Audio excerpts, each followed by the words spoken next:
GB News can exclusively reveal a record-breaking number of small boat arrivals. 50,000 illegal migrants have officially crossed the Channel since Labour won the election. So, should the government take a leaf out of Kemi Badenoch's book and house new arrivals in migrant camps, not hotels? Donald Trump shares new details ahead of his meeting with Vladimir Putin on Friday. I'm going to have a meeting with Vladimir Putin, and at the end of that meeting, probably in the first 2 minutes, I'll know exactly whether or not a deal can be made. Going to be a good day today. An amber heat alert coming into force from 9 o'clock as temperatures could reach 35 degrees. That's in parts of England. Should activists stop calling for certain statues to be removed? Well, as a Labour Lord demands a Clive of India sculpture in central London be torn down, we're debating, is it time to protect Britain's statues?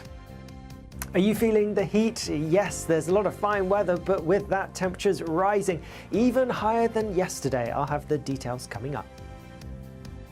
So hello there, good morning to you. Thank you for your company. It's just gone 6 o'clock. I'm Eamonn Holmes. I'm Ellie Costello, and this is GB News Breakfast.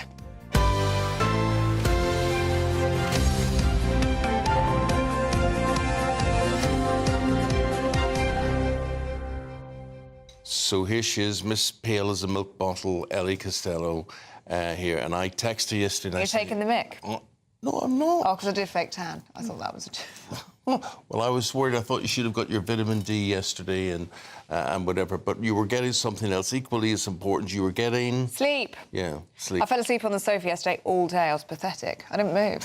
I don't even think... Did I eat? Yeah, I had breakfast and then I just fell asleep. That was it. It was the evening.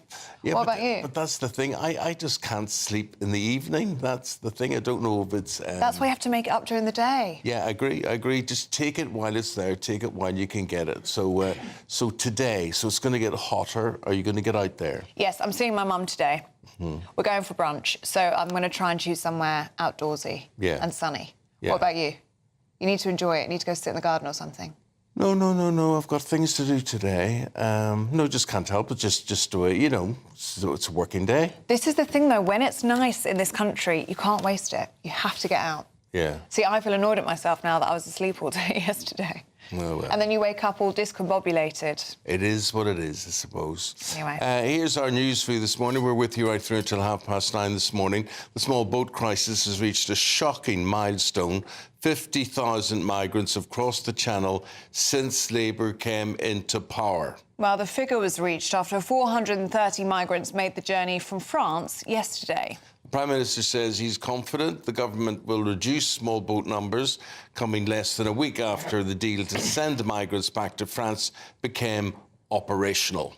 But will it actually reduce numbers like Labour say it will? Well, let's speak now to Lauren McKevitt, the former political advisor. Lauren, do you think this plan's going to work to get these numbers down? No.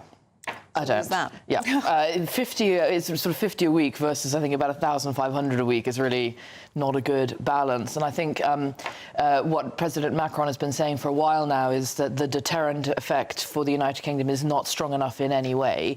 It is too easy to work here illegally. The deterrent effect that is supposed to be operational because you aren't allowed to work when you come here without papers and are in the asylum system is not actually working because of how easy it is to find illegal work.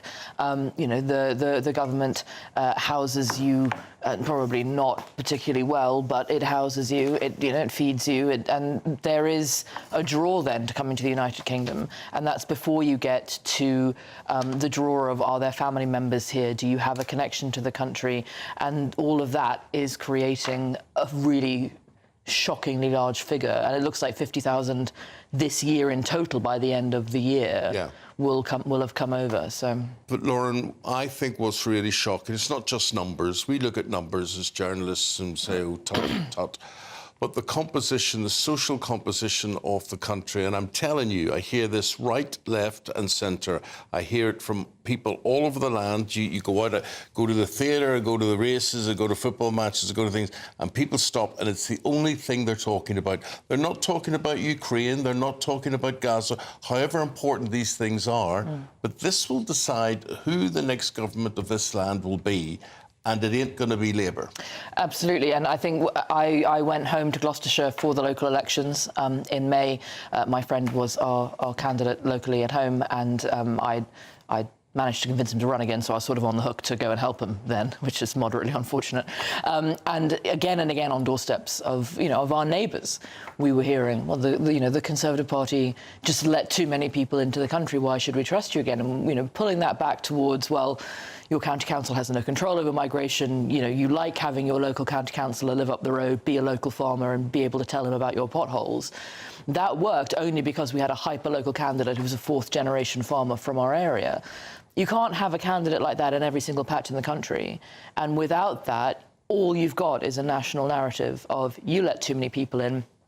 You, the Labour Party, then did nothing to make that go away. And all of this really does begin to look like it's opening the door for Nigel Farage and his party. I mean, Labour is saying that the gangs are so well set in their routes that happened under the Tory government. Of course, they're blaming the Tory government.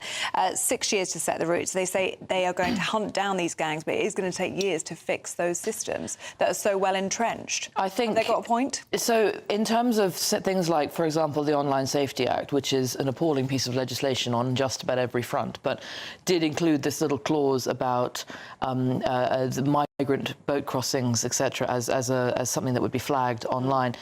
That originally in its genesis was not about talking about that online. It was about advertising that online and being able to clamp down on advertising on TikTok, on Facebook, etc., on Instagram, of people who were working for these smuggling gangs advertising their services through social media channels. I think the government are going to have more success using it to clamp down on people talking about how irate they are with the numbers involved, rather than with the gangs who are using those same mechanisms. What do you make of these calls for migrant camps? Yeah. And one of the reasons I'm bringing this up to you is just this week I faced a number of conversations from people around Belfast. Around Belfast, we have a number of hotels where if you wanted to go for Sunday lunch or a Wednesday night drink or whatever, they would be on the list, except they can't be on the list anymore because they're taken over by migrants. So the owners have taken the money, they've changed the social composition of what goes on for local people who are living there, and it is different for people who are living there. So why the model of using hotels, why not change it for migrant camps? I think we have to talk about the kind of expense that would be involved here. We know that we can't build anything in this country. It is impossible to put a shovel in the ground almost anywhere without miles and miles of paperwork pre-existing and years worth of planning issues. The idea that the government could steamroller local communities and just plonk camps around the place is probably not going to work. And nobody would want a migrant camp in that community. When suggestions like this have been made previously, I know that there was a suggestion out in Essex at one point to use an RAF base, and every single neighbouring Conservative member of Parliament objected to it, which is ironic given that it's now an Essex MP leading the Conservative Party making a suggestion about this. But, this has not been helped by local attitudes towards whether or not one of these could exist in their area. And one of the things that the Rishi Sunak government did that I think was actually quite good and quite healthy was move people around the country and basically spread this problem so that it becomes more obvious. It stops being just a Folkestone, just a sort of a southern coast issue. It becomes a much wider spread issue, and people therefore are across the country more enlivened to the fact that something needs to be done about this. I think that the blowback that the Rishi government weren't expecting was that this would send everybody into the arms of Nigel Farage, because we did not do enough to stop this from being a problem. So, Lauren, what would the consequences be? say we said, I understand the European Court of Human Rights exists and they would have their say, but actually what can they seriously do? How can they penalise the United Kingdom if the United Kingdom said, all this lot is going to stop, it's going to stop, and you lot back on that boat and get across the channel again? Well, this is the big question about the concept of international law, a lot of which is relatively unenforceable, and we see this with the the Chagos Island deal. What was realistically going to happen to the United Kingdom if we didn't give in to the demands to hand over the Chagos Islands? Actually, there was conversations about the liability of military contractors. From the United States perspective of their base there, all of them are protected from liability. There's a massive liability shield that exists within the United States military. There is very little internationally that can be done other than condemnation. And if a government is willing to walk away from condemnation, then maybe we've got a shot. But in reality, I think that there is now a groundswell of opinion across Europe, and I don't just mean the European Union, I mean Europe itself, that the ECHR is not working. It's just been used to rule against Italy for setting up a third country processing location in Albania. This is an area where, if there's a groundswell of opinion that things within ECHR need to alter, it's possible that we could be seeing a move towards modernising some of the things that are in there. This is a document that was broadly written at a time when international travel was much harder, it was much more expensive. The concept of economic migration was therefore much more heavily localised within country and possibly within region rather than internationally. But this is law that does not recognise economic migration. Would you take that criticism on the chin?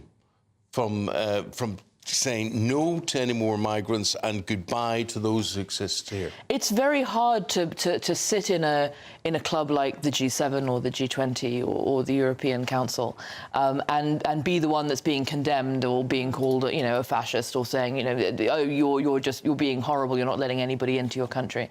And I can't remember who it was yesterday, somebody saying that.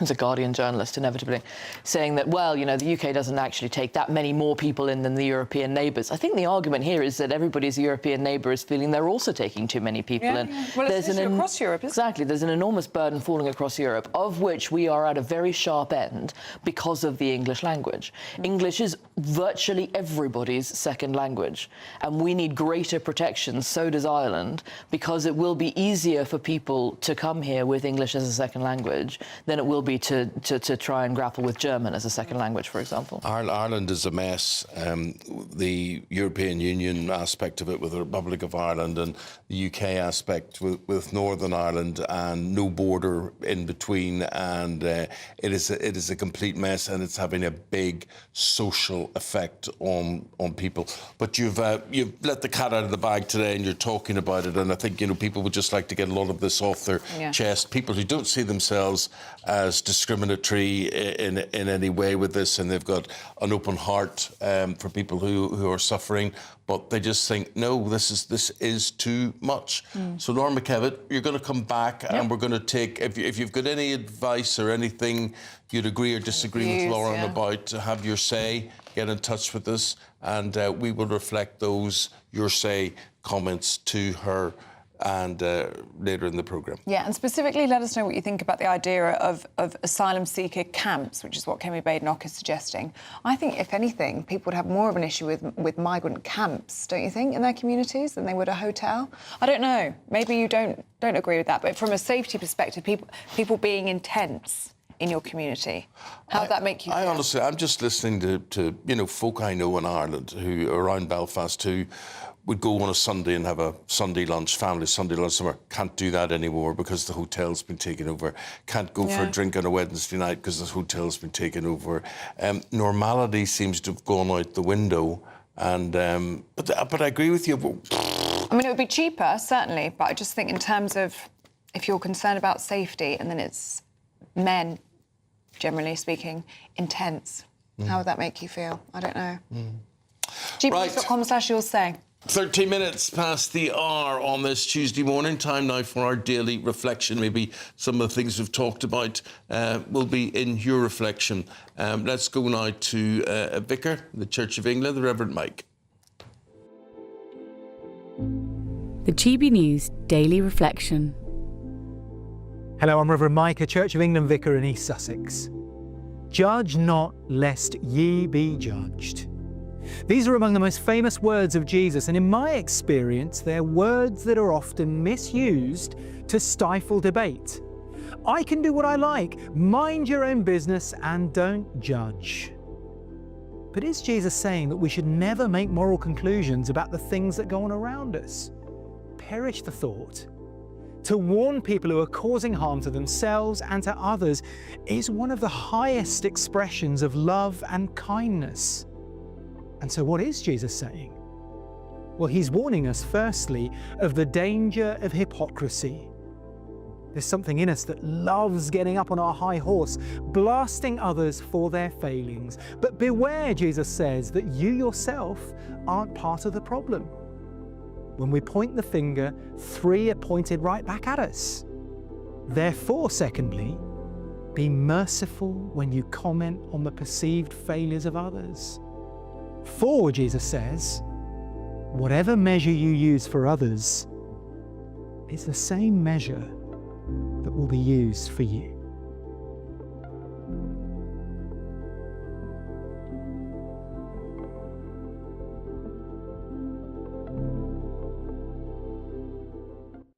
Now, the picture over the whole country with the weather today, bit cloudy up north, but... It was chucking it down this morning. Did you hear that? No. Woke me up. Did it? Yeah, pouring down with rain. Oh, well, don't Quite worry like it, though, when you're cosy in bed and all you can hear is the rain coming down. It ain't going to last long, don't worry about it. It's glorious today, It's going to be hot over the country today. Alex Burkle with the full picture. Expect warm spells with the odd rude interruption. Box Boiler sponsors the weather on GB News. Good morning, here's your latest GB News weather update coming to you from the Met Office. Now, it is going to be a fine day for many of us, and with that, lots of sunshine and feeling hotter than it did yesterday in quite a few places. We do have some early showery rain across Orkney and Shetland. That's clearing away, and then a few showers developing in a few places, particularly across parts of Scotland, but most of the showers are going to die out by the afternoon, and so by then it is looking dry and fine with plenty of sunshine around, and in that sunshine then temperatures really rising. We're looking at highs around 33, 34 Celsius, possibly even 35 Celsius around the Midlands and towards the south. So that's a few degrees hotter than it was yesterday. Staying hot, staying humid as we go through the end of the day, even across parts of Scotland. Whilst temperatures won't be quite as high here, we're still looking at them being in the mid-20s as we go through this evening, so feeling very warm indeed as we go through this evening. Similar across Northern Ireland, we're looking at temperatures around 23, 24 Celsius by 6 o'clock, so very warm end to the day. And across much of England and Wales, temperatures taking quite a while to drop as we go through this evening, and plenty of late sunshine around as well. Overnight, a lot of clear skies for many places. Not everywhere will be dry. A few showers could develop across some parts of northern England and perhaps North Wales as well. And we are likely to see some thicker cloud coming in from the southwest. That could bring a bit of murkiness, a bit of fog in a few places. Otherwise, though, a dry and often clear night, but because of the high humidity, temperatures not dropping a huge amount. Some places will hold up in the mid to high teens, so pretty uncomfortable for sleeping for some. As we go through Wednesday, there will be some showery bursts of rain across the northern parts in particular. Elsewhere, often quite dry, but later on across the southeast, some showery rain could feed in, and some heavy showers may affect parts of Northern Ireland and northern England later on. But lots of dry weather around yet again, and temperatures in the east are likely to be similar or a little bit higher than today. Elsewhere, a touch fresher. Expect warm spells with the odd rude interruption. Box Boiler sponsors the weather on GB News. Up next. We're going to have a meeting with Vladimir Putin, and at the end of that meeting, probably in the first 2 minutes, I'll know exactly whether or not a deal can be made. Donald Trump is gearing up to meet President Putin on Friday. We're discussing that next.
This is our country, and we think it's amazing. From high tea to the high street, we love it all. Even the rain, we like that too. There's nowhere else we'd rather be. That's why we're here to be the fearless champion of Britain, its voices and its values. Because we are GB News, the People's Channel, Britain's news channel. Exciting news. Every Friday, my Patrick Christie's Tonight Show is going to have a twist to it. We're welcoming some special guests. You. That's right, on Fridays I'm going to be doing my show in front of a live studio audience because this show is about you and what you have to say. It's going to be the same big debates, same big topics, same big opinions, but every Friday night at 9 p.m. you are invited to come on down to Patrick Christie's Tonight to be a part of the action. Only on GB News, the People's Channel, Britain's news channel. Hi, I'm Michelle Dewberry and my show is your opportunity to cut through all the noise and dive in headfirst to some robust debates. Ideas clash. Situation, isn't it? No, because the failure is... You're deliberately avoiding my point. Nothing's held back. And if you think this is the end of it, wait for more. And we do not shy away from the difficult stuff. Sometimes I want to shake people and say, if only you understood. So join me on Jubes & Co weeknights at 6 p.m. only on GB News, Britain's news channel.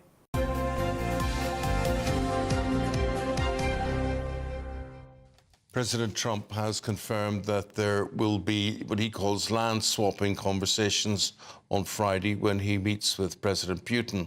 So, is President Trump playing a strong negotiator and middleman, or does Ukraine face a real risk of being divided up on Friday? But I'll be speaking to Zelensky. The next meeting will be with Zelensky and Putin, or Zelensky and Putin and me. I'll be there if they need, but I want to have a meeting set up between the two leaders.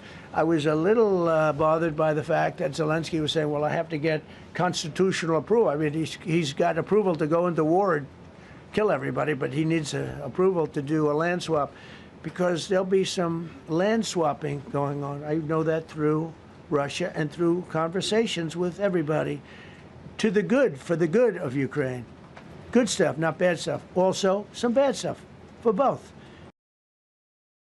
How would land swapping be for the good of Ukraine?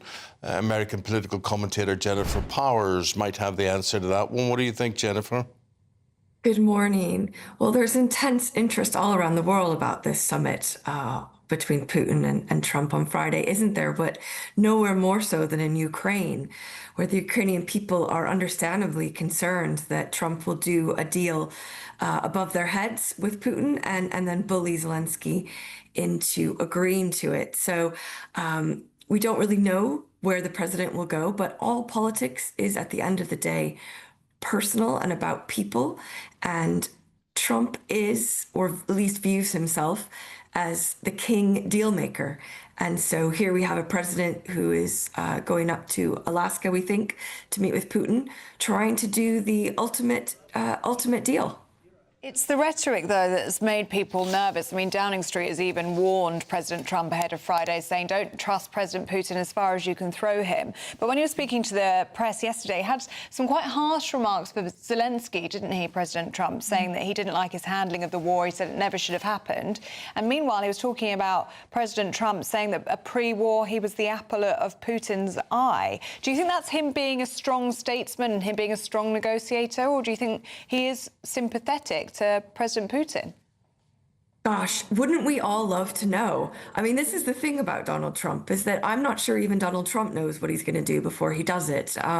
He is someone that reacts very personally, and you could see there from the clip when Zelensky talked about the constitutional arrangements in Ukraine, that really irked him. He thought, no, if you're a leader, you take decisions, you have ultimate responsibility, and I don't want you coming back and claiming that there is some internal mechanism that you have to use. I want you to just be able to do what I want you to do. So we can't really predict how Friday will go. I think this really is Trump's sweet spot in a lot of ways. You know, he is a property mogul, and he is playing to his own strengths as he sees them in terms of trying to do a deal. And he talks about a land swap, which is really puzzling, considering that Ukraine no longer holds control of any Russian land. So what land would be swapped other than the Ukrainian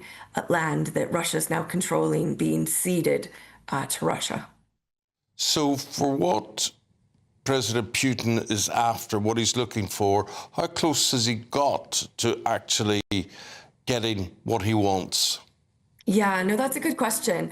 I mean, he wanted the full-scale annexation of Ukraine. So in that sense, if he agreed to the current current borders of the war, the current front, then that would be a significant defeat for the Russian leader. However, also a loss for Ukraine in that there are the 4 regions in the east of the country and Crimea that are currently held by the Russians. And I suppose that's not unusual in war, that both sides ultimately are the losers. So I think, we'll all be holding our breath on Friday to see how Trump reacts to his meeting with Putin. He gave that memorable clip about he'd have an idea within the first few seconds of how the meeting would go. And again, that's very much his sweet spot of negotiating tactics. He likes to eye people up.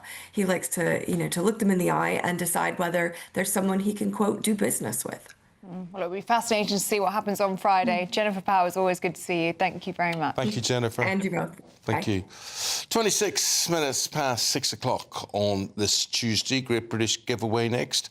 The Great British Giveaway is your chance to live mortgage or rent-free for a year. Plus an extra £5,000 in your bank account to do whatever you like with. Also, if you don't pay a mortgage and you don't pay rent, lucky you, you can also enter and win £15,000 instead. Here are all of the details that you need.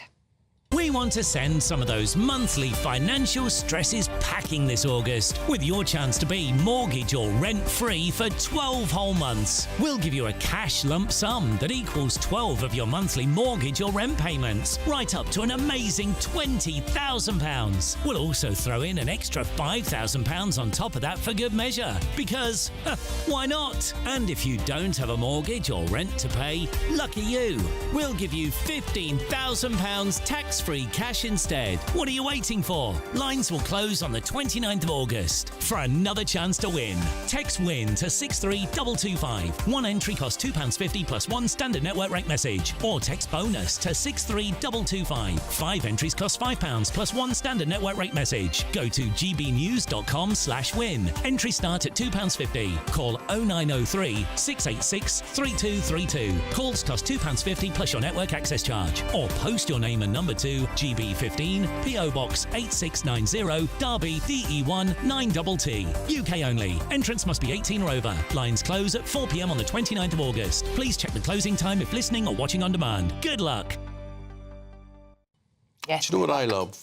What? I love feeling the sunshine on my skin while I'm sitting in the car. It's very good for you. Vitamin D. And that could be even October time, Yeah, or it's true. December time, and when you're just cushioned away from all that's going on outside. So you have aircon on, nice temperature, or it's in winter and you've got the heater on, still nice temperature, looking good.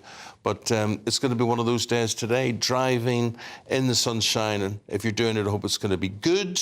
If you're starting out today, here's how it's looking.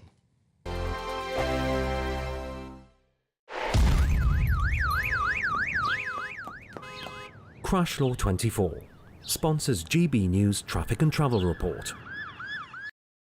Good morning, this is the latest AI travel news from gbnews.com. Starting in Wales, the M4 westbound is closed for structural inspections from junction 45 at Wynnesforgan to junction 46 at Llangefallach. Diversions are in place, so please plan accordingly. In Nottinghamshire, the A1 northbound between the A52 and the junction with the A46 is closed due to a road traffic incident. Stay aware of lengthy delays and consider alternative routes. And on the trains, Great Western Railway services face disruption between Bristol Parkway and Newport in South Wales. Northern Rail passengers should be aware that buses are replacing trains between Sellafield and Whitehaven. For more travel news, go to gbnews.com. Crash Law 24 sponsors GB News Traffic and Travel Report.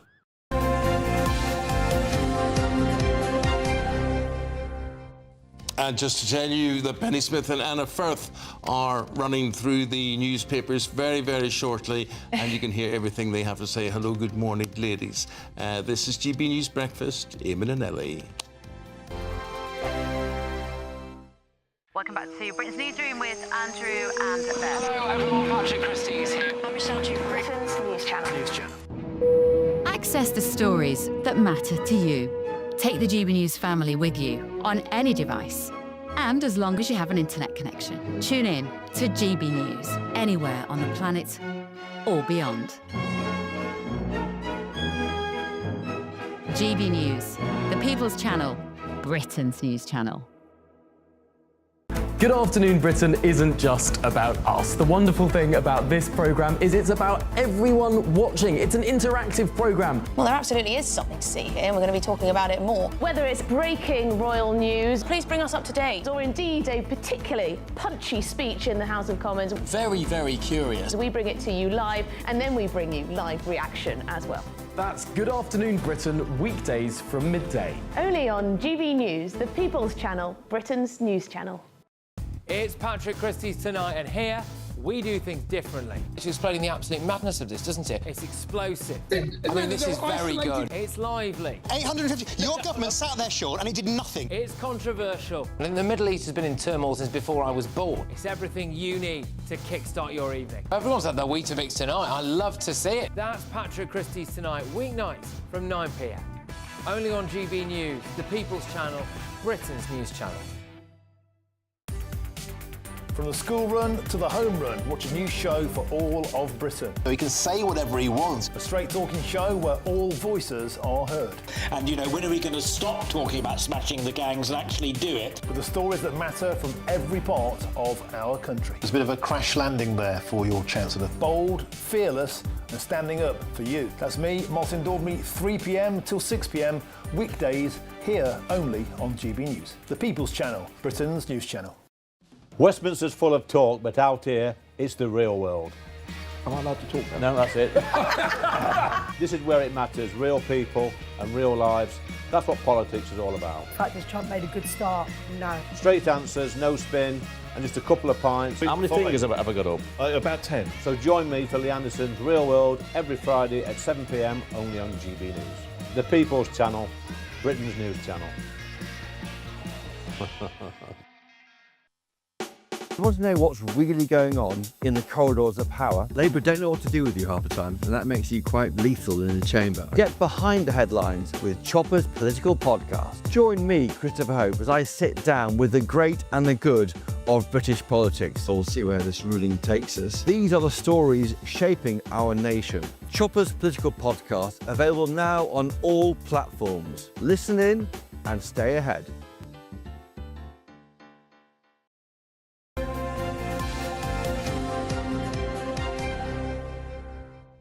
We're going to delve deeper into some of the stories making the news today with former Conservative MP Anna Firth and former everything. Very present. Yes, ballet dancer, Penny Smith. champion hockey player. Actually, I understand that. Penny, what do you want to begin with?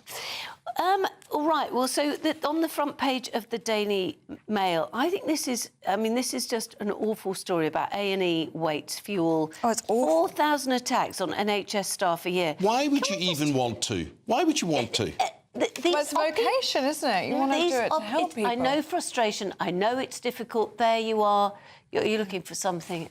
Pen? I'm just looking at The Guardian, which has put it in a different way, Penny, which is attacks on A&E nurses rise by 91% yes, 91%. in 6 years. And the trouble is, of course, as we know, is that, you know, part of this, can I just say also, part of this is to do with our population. We're a growing population. And so, and A&E is where lots of people go now instead of waiting for a doctor's appointment. You can't get a doctor's appointment. So you end up at A&E and you're there. And, of course, you get triaged. You know, you get told where you're going to be, sort of, you know, that the nurse sees you or the doctor or whatever and says, right, this is not urgent. You're just going to have to wait. And then you wait and you wait and you wait. And this is people who are frustrated. But nobody goes to work as a doctor or nurse, you're trying to help people, you're trying to make them get better.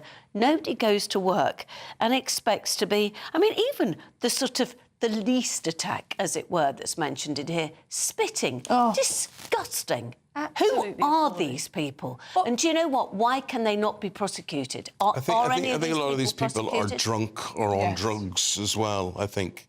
You spit at a member of staff. There was legislation brought in, wasn't there, to make it a specific offence when you are lashing out at public sector workers. I think they're going to do that. Yeah, well, it must be extended, mustn't it? It says 11. It says 11 a day. But what really makes me think this is so ridiculous? I mean, obviously it's appalling and it's criminal behaviour. It's so counterproductive because it's actually increasing the problems in A&E if you're injuring the very people that are there to treat you.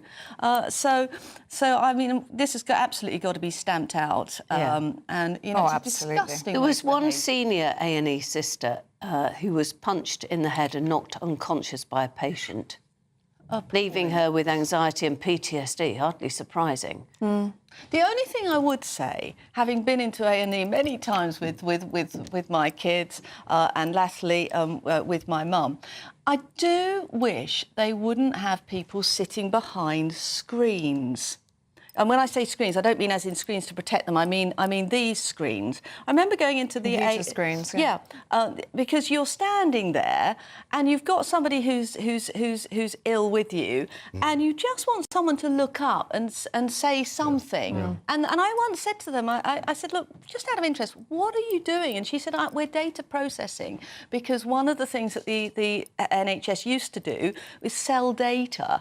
And that was a massive thing for them. And I'm fine, you know, that's nothing wrong with that. But put that in a room behind the front desk, so that the first thing that you actually meet is somebody who at least is who you can see the whole of their face. Yeah, I think what Eamonn says as well is, of course, true, is that certainly as the day wears on, I mean, there is nothing worse than there you are doing a late-night snack. You cut your thumb with after slicing off a small piece of Parmesan. Some people around here might have done that. And then debate about whether you go to A&E and you think, it's 11 o'clock at night, it's Friday, I don't think I will. You get That happened to me last year. We had a car crash and we went to... We were fine, thank goodness, but we ended up in A&E really late at night on a Friday night, and it was so threatening. I had to keep my phone in my... There was security on by the A&E reception desks. And as the night went on, it was just people coming in drunk, on drugs. I mean, really threatening stuff. Actually, maybe that's another way of doing it, actually. If it's to do with... If you're drunk and aggressive or drugged and aggressive, maybe you won't be treated. No, you're just put in a different room. Exactly. You're put in a different room completely. You're moved away from the... And actually, you know, and you're made safe. Exactly. Sorry, I must sound like unexploded bombs, but actually you look at this and you think, My husband took my mum into A&E a good few months ago now because she was breathless, which is incredibly kind of him. It was about 11 o'clock at night, and I was in, I was in Leigh-on-Sea, and they were there all night waiting for different tests, and eventually he had to say to them, I'm sorry, I have to go to work now, because he had to be in the city early. So he said, I'm sorry, we're just going to have to leave, so I actually have to go to work. He spent the entire night sitting there, and the things weren't done that were supposed to be done. So that's got to be sorted out, the delays in A&E. OK, one thing I think we should sort out, and this is on the front page of the Mirror today, driving laws shake-up, right? Well, about flipping time, I think a lot of people will be saying. I agree with you about flipping time, and I watch a lot of these police camera action type programmes that are on Channel 5 and whatever. Yes, I know the ones. And you can, you can drive your car up the curb, you can kill people, you can do this, and you end up just getting 2 points on your licence. I mean, it's absolutely disgraceful. However, you parked on a red line, you'd get 6 points. You know, it's. No, don't point at me. I don't think I've parked on a red line. No, but I'm saying that the offences are just not equal. And also, it's out of proportion. I mean, these ghost number plates. I was trundling along, you know, when those things, and those sort of, you know, every 10 yards there was another camera and everything, and it was 50 miles an hour. And the amount of people who were zooming past, and each one with those ghost number plates, because you can tell, because they're sort of smoother and everything else, and that's, you know, you can tell. Ghost number plates, and yet what happens? They'll get away with it, yeah. Well, not just that. Even if they're caught, nothing much happens. And now, and all of the things are changing. But the big one is this older motorist might be forced to take an eye test every 3 years. And I think whilst they're there, they should just make sure that there's nothing else going on as well. Because as we get older, the likelihood of getting dementia, which means that your kind of, you know, all sorts of things start changing and everything else. And actually, lots of people, I know it's about independence for older people, but sometimes you just have to take a view and say, yes, I know about that, but you're not safe on the road. No. I do agree Penny, with that, also, but you talk about older people. The biggest fatalities are with younger people. Exactly. And is that what you were going to say? Oh my gosh! I mean, I'm sorry, but it might have been the way it was reported, but the way this government is treating older people, I think, is an absolute disgrace. Because the reality is that we don't want anyone on the road whose eyesight is bad. So does that mean we should all be tested more regularly? I mean, for instance, it's all been a while since we have done our driving tests. Would I pass my driving test this time around? Eamonn. Certainly not the theory. I don't think I'd pass. Exactly. This has all come about because a coroner did an inquest in which he looked at 4 deaths, and two of them were killed by someone who was aged 68, but he had had eye problems for years. One of them was 81. Now, I would say there's a case for, you know, greater vigilance in people's 80s, but to bring in a sort of a blanket approach to all 70s and make it based on eyes is wrong. We should be. You're right, Eamonn. It's about your ability to actually drive. Eyes is part of it, but your ability to drive is a bigger part. And the young people under 30s kill many more people, and they injure 4 times the number of people that older people do. So what they should have is when they pass their test, they should have a period of time before they can carry passengers. But the most accidents are within the first year of passing. Exactly. Yeah. There should be some sort of law where you're limited to perhaps one passenger. Exactly. And this government should stop treating older people with such disrespect. But they've got an optics problem, haven't they, with older people, and this isn't going to be welcome to a lot of people, especially that's what our viewers are saying.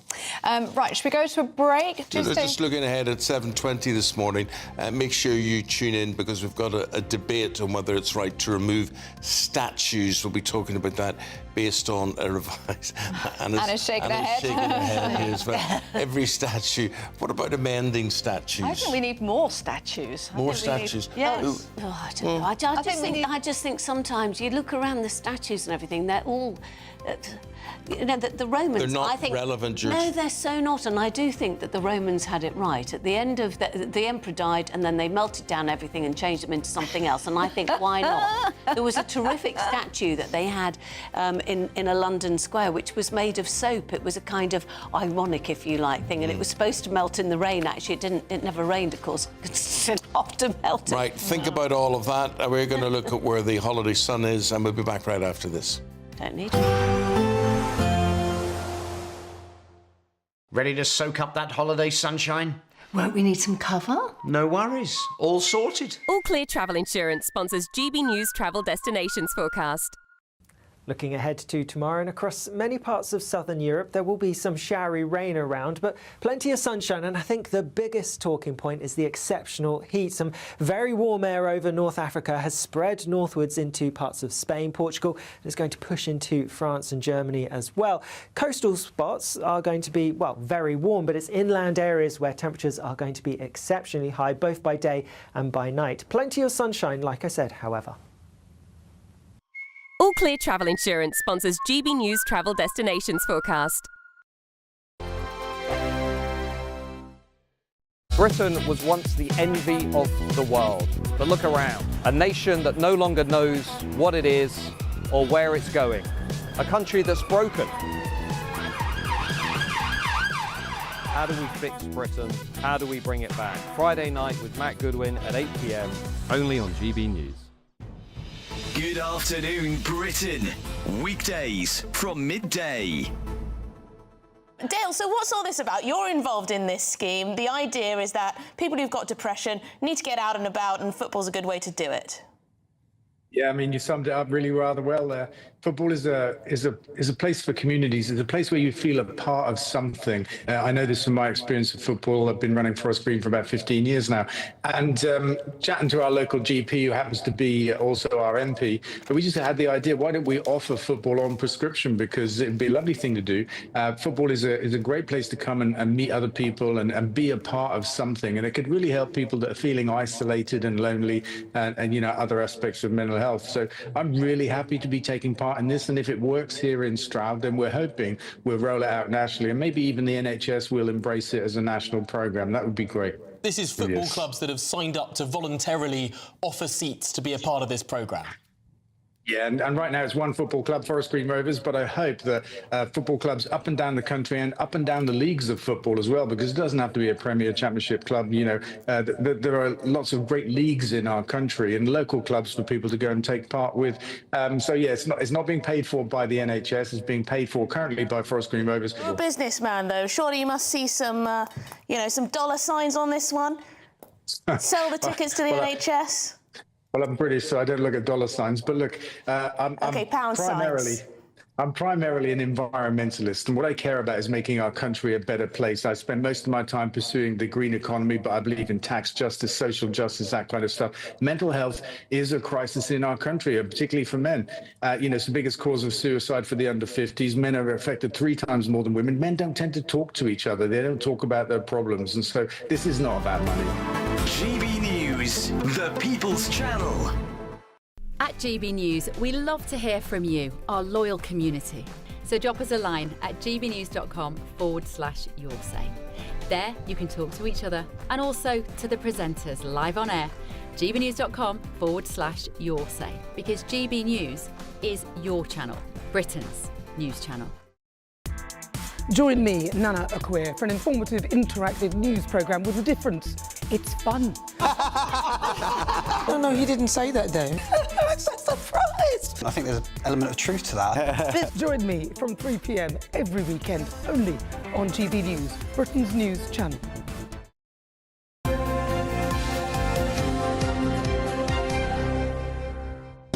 Now, look, there's a big story in the papers. It's front page of the Sun today, and it's really got you interested, Ellie. It's a bit of a soap opera thing going on here in the Beckham family. Yes, this is Brooklyn Beckham, which is David and Victoria's eldest son. He got married 3 years ago to Nicola Peltz Beckham, and they have renewed their vows 3 years on from their original wedding without his family. What do we think about this? Why would you renew your vows after 3 years for a start-off? That's a bit odd. Makes me think they weren't happy with the original wedding day. You think it's making a statement of some description of we didn't do this right the first time around. Maybe. Now we're going to do it the way we want it done. Or maybe it's because the wedding dress was so cute that she decided, listen, I'm not getting rid of this. I'm just every 3 years it's coming Pop it on. I just kind of whip on the It's her mum's dress, isn't it? Her mum's wedding dress. If that's the reason, that's really impressive, because I don't think I would have got into my wedding dress after 3 years. You would, of course, Ellie. I think this is incredibly sad, because the Beckham family appear to be quite a close family. And for Brooklyn not even to have been there at his dad's 50th, I think is really sad. And I don't know what's going on here exactly, but it does look to me as if there's some sort of a power play going on. And you know, he's now with this wonderfully, you know, incredibly attractive girl.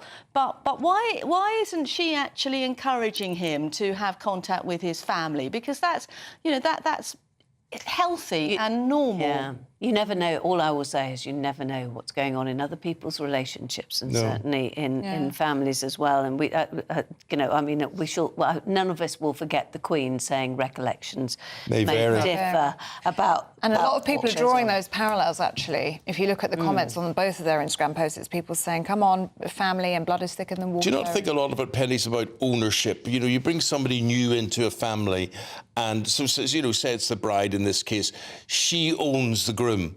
And the groom's mother thinks, no, you don't own the groom, I own him. And it just gets... family politics. That's a big mistake. You have a daughter for life and a son until he gets a wife. That's the old That's the old saying, isn't it? That's right, yeah. adage. Yeah, I do think it is always difficult, though, because it's all about who needs to make the first move. All I will say is that life is short and you never know what's going to happen. And family feuds, unless they're based on something that's appalling, then really most things can be overcome. I also wanted to point out that Brooklyn Beckham has revealed that he had his first set of vows tattooed on his arm. He now says he's going to have to find space for the new vows, which were longer than my original. Oh, my gosh. Does anybody I couldn't stand the pain. Does anybody know why we've become so tattoo mad? No, I don't get it. Apparently they're addictive. Once you get one, you want loads. But what is the addiction? Because I'm afraid I actually think they look, most of them, I mean, there are some very beautiful, very discreet ones, but most of them look really ugly. And to me, it seems like it's a form of self-harm. Yeah, well, I couldn't take the pain. There's no way. No. Yeah. No, thank you. I don't know. We're talking about love here and what is love, and I'm going to show you a picture of love. This is me out with my dog. If we've got yesterday, me in the blue T-shirt, if you have that picture. Where's it gone? Here it is. Anyway, it's coming. Anyway, my doggy. No, just keep going through. Oh my goodness! Have you got a whole load of dog pictures? That was 17 years ago, right? She's an adopted dog called Maggie, and that was yesterday. So she's 17 years old. Oh, she's a cutie. Yeah, but you know. You've aged better, though, Eamonn, if I may say so. Sorry, what? I think you've aged better than your lovely little doggy, if I may say so. Yeah. No, the fur has changed colour quite more significantly, I think. She's smiling, though. The pictures from yesterday, she's got a big smile on her face. My point that I was making about the doggy, of course, look at her there, goodness me, is that she changed my life. And you and I talk about dogs and things, but she really did change my life in terms of how I look at all animals. All animals really has fundamentally changed that. But I just wanted to make the appeal that you should adopt, not shop. Really, for dogs, if you can, because there's so many without homes that are wanted, and I think they're very, very grateful that you have adopted. She knows you rescued her, I think. Well, I like to think that. Yeah. I like to think that. What's her story? Where did she come from?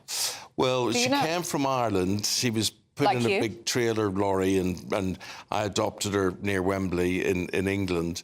But Ireland, like Portugal, has a big problem with dogs running wild. And so she is a cross. I got a DNA test done on her. And she's a cross between a border collie, which explains that she would be somebody on a farm, crossed with what? She looks like a black fox nowadays. She does a bit. Crossed with what? What do you think, Anna? Slightly Labrador. You'll never guess. Sorry, that's not. Say Labrador. Oh, sorry, Anna. I just dived in there. The DNA test says the biggest factors within are border collie and dachshund. A little sausage dog. Wouldn't have got that. Yeah. She does more like a little Jack Russell with the nose. Yeah. But you're so right. Yeah. So there you are. But anyway, I just wanted to say to those of you who can make a difference, adopt. Don't shop. It is funny how you did the dogs. I've got a friend who's got a dog which was adopted, and they know it was a Pomeranian mother, and it was an old English sheepdog, which was the father, and one can only imagine the surprise of the Pomeranian. Pomeranian. Be careful with your doggies in cars during this hot weather, and think of their little padded feet on pavements and things out there during the heat. Yeah, definitely, because there's an amber... amber... on the beach, actually. There's an amber health alert, isn't there? Yeah. Amber health warning, yeah. Yeah. Well, look, Anna and Penny, thank you very much indeed. Very entertaining, and the guys are going to be back in about 40 minutes' time with more stories from the papers. Yeah, and the Daily Star today is actually reporting that parts of the country are going to be hotter than Bali today. So do make sure they're saying that you're wearing sun cream over 30 degree... What's it called, the 30 degree? 30 SPF. 30 SPF, yes. So 50 SPF if you can.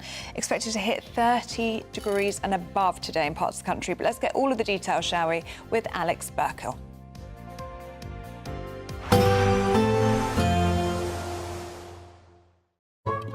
Today's outlook: cool, calm and completely horizontal. Boxed Aircon sponsors the weather on GB News. Good morning, here's your latest GB News weather update coming to you from the Met Office. Now it is going to be a fine day for many of us, and with that lots of sunshine and feeling hotter than it did yesterday in quite a few places. We do have some early showery rain across Orkney and Shetland, that's clearing away, and then a few showers developing in a few places, particularly across parts of Scotland, but most of the showers are going to die out by the afternoon, and so by then it is looking dry and fine with plenty of sunshine around, and in that sunshine then temperatures really rising. We're looking at highs around 33, 34 Celsius, possibly even 35 Celsius around the Midlands and towards the south. So that's a few degrees hotter than it was yesterday. Staying hot, staying humid as we go through the end of the day, even across parts of Scotland. Whilst temperatures won't be quite as high here, we're still looking at them being in the mid-20s as we go through this evening. So feeling very warm indeed as we go through this evening. Similar across Northern Ireland, we're looking at temperatures around 23, 24 Celsius by 6 o'clock. So very warm end to the day, and across much of England and Wales, temperatures taking quite a while to drop as we go through this evening, and plenty of late sunshine around as well. Overnight, a lot of clear skies for many places. Not everywhere will be dry. A few showers could develop across some parts of northern England and perhaps North Wales as well, and we are likely to see some thicker cloud coming in from the southwest. That could bring a bit of murkiness, a bit of fog in a few places. Otherwise though, a dry and often clear night, but because of the high humidity, temperatures not dropping a huge amount. Some places will hold up in the mid to high teens, so pretty uncomfortable for sleeping for some. As we go through Wednesday, there will be some showery bursts of rain across northern parts in particular. Elsewhere, often quite dry, but later on across the southeast, some showery rain could feed in, and some heavy showers may affect parts of Northern Ireland and northern England later on. But lots of dry weather around yet again, and temperatures in the east are likely to be similar or a little bit higher than today. Elsewhere, a touch fresher. Today's outlook: cool, calm and completely horizontal. Boxed Aircon sponsors the weather on GB News.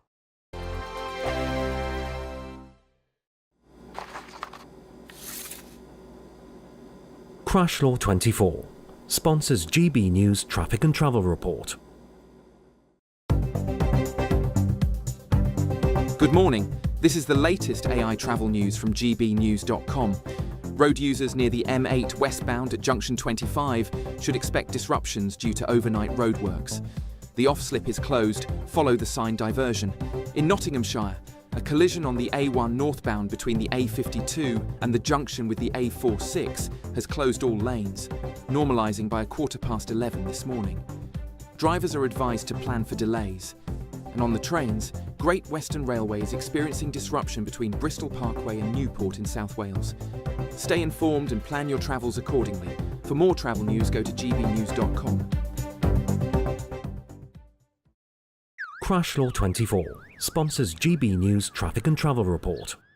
We want to send some of those monthly financial stresses packing this August with your chance to be mortgage or rent-free for 12 whole months. We'll give you a cash lump sum that equals 12 of your monthly mortgage or rent payments, right up to an amazing £20,000. We'll also throw in an extra £5,000 on top of that for good measure. For another chance to win, text WIN to 63225. One entry costs £2.50 plus one standard network rate message, or text BONUS to 63225. 5 entries cost £5 plus one standard network rate message. Go to gbnews.com/win. Entry start at £2.50. Call 0903 686 3232. Calls cost £2.50 plus your network access charge. Or post your name and number to GB15 PO Box 8690 Derby DE1 9TT. UK only. Entrance must be 18 or over. Lines close at 4 p.m. on the 29th of August. Please check the closing time if listening or watching on demand. Good luck.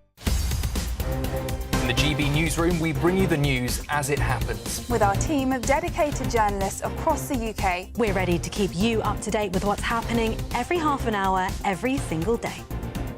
Bulletins here on GB News, the People's Channel, Britain's news channel. This is Britain's Newsroom, where your voice matters. It's just astonishing. With expert analysis and honest opinion, we don't just keep you informed. We bring you unique perspectives you won't see anywhere else. Can't argue with any of that. When the news happens, it happens here. On Britain's Newsroom, weekdays from 9:30 a.m. Only on GB News. Britain was once the envy of the world, but look around. A nation that no longer knows what it is or where it's going. A country that's broken. How do we fix Britain? How do we bring it back? Friday night with Matt Goodwin at 8 p.m, only on GB News.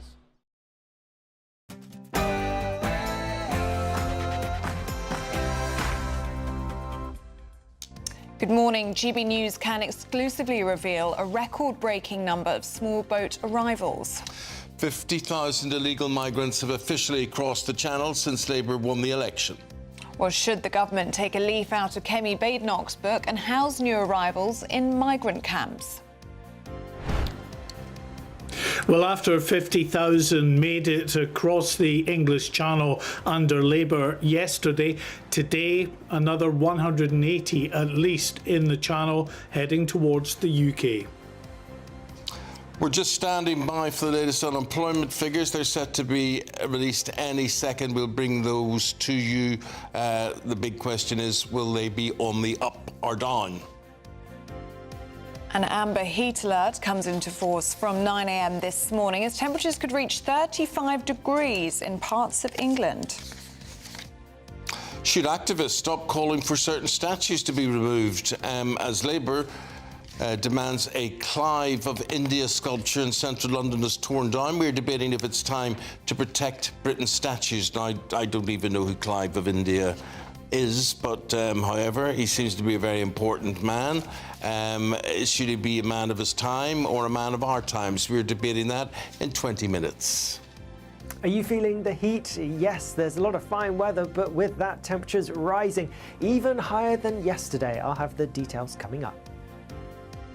Hello there, very good to have you on board on this Tuesday morning, wherever you're watching, however you're listening. Please stay with us until 9:30. I'm Eamonn Holmes. I'm Ellie Costello, and this is GB News Breakfast.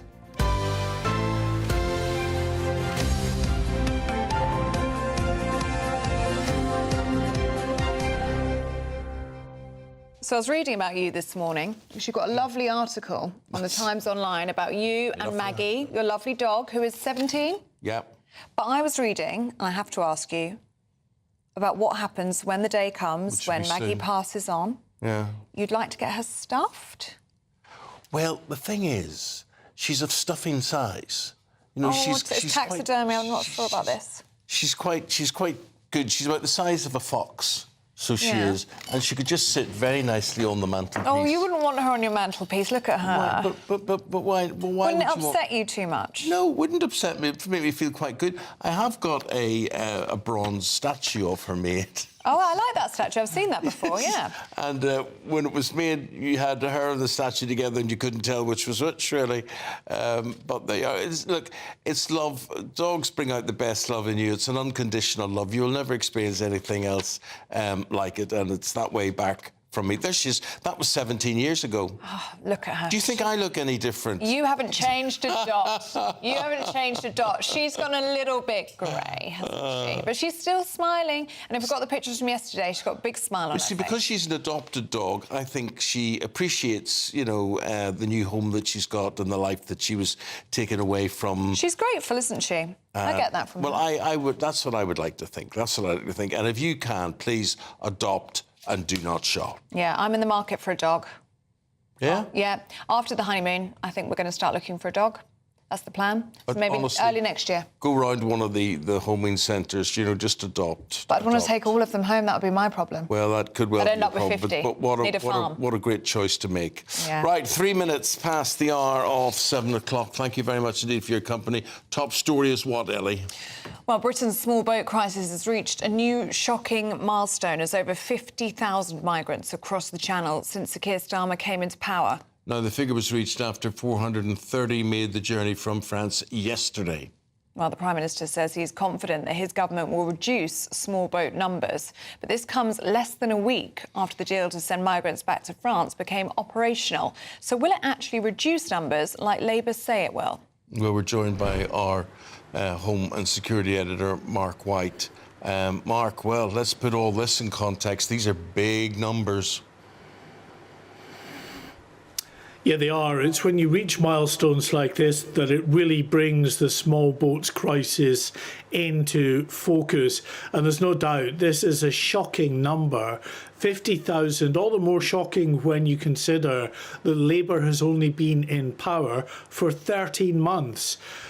So to reach that number now is just incredible, and you're looking there at the Dover lifeboat that came in just the day before last with a significant number of migrants on board in choppy conditions. The people smugglers are pushing these boats out despite heavy swells now in the channel. They just don't give two hoots for the safety of those paying customers that they're sending into the channel. And this morning we can report, after the 50,000 that have crossed under Labour, it just keeps on coming. Another 180 migrants in 3 small boats in the channel heading towards us. Our producer tells us it's 15 knots in the channel, which is enough to churn it up into fairly heavy swells again.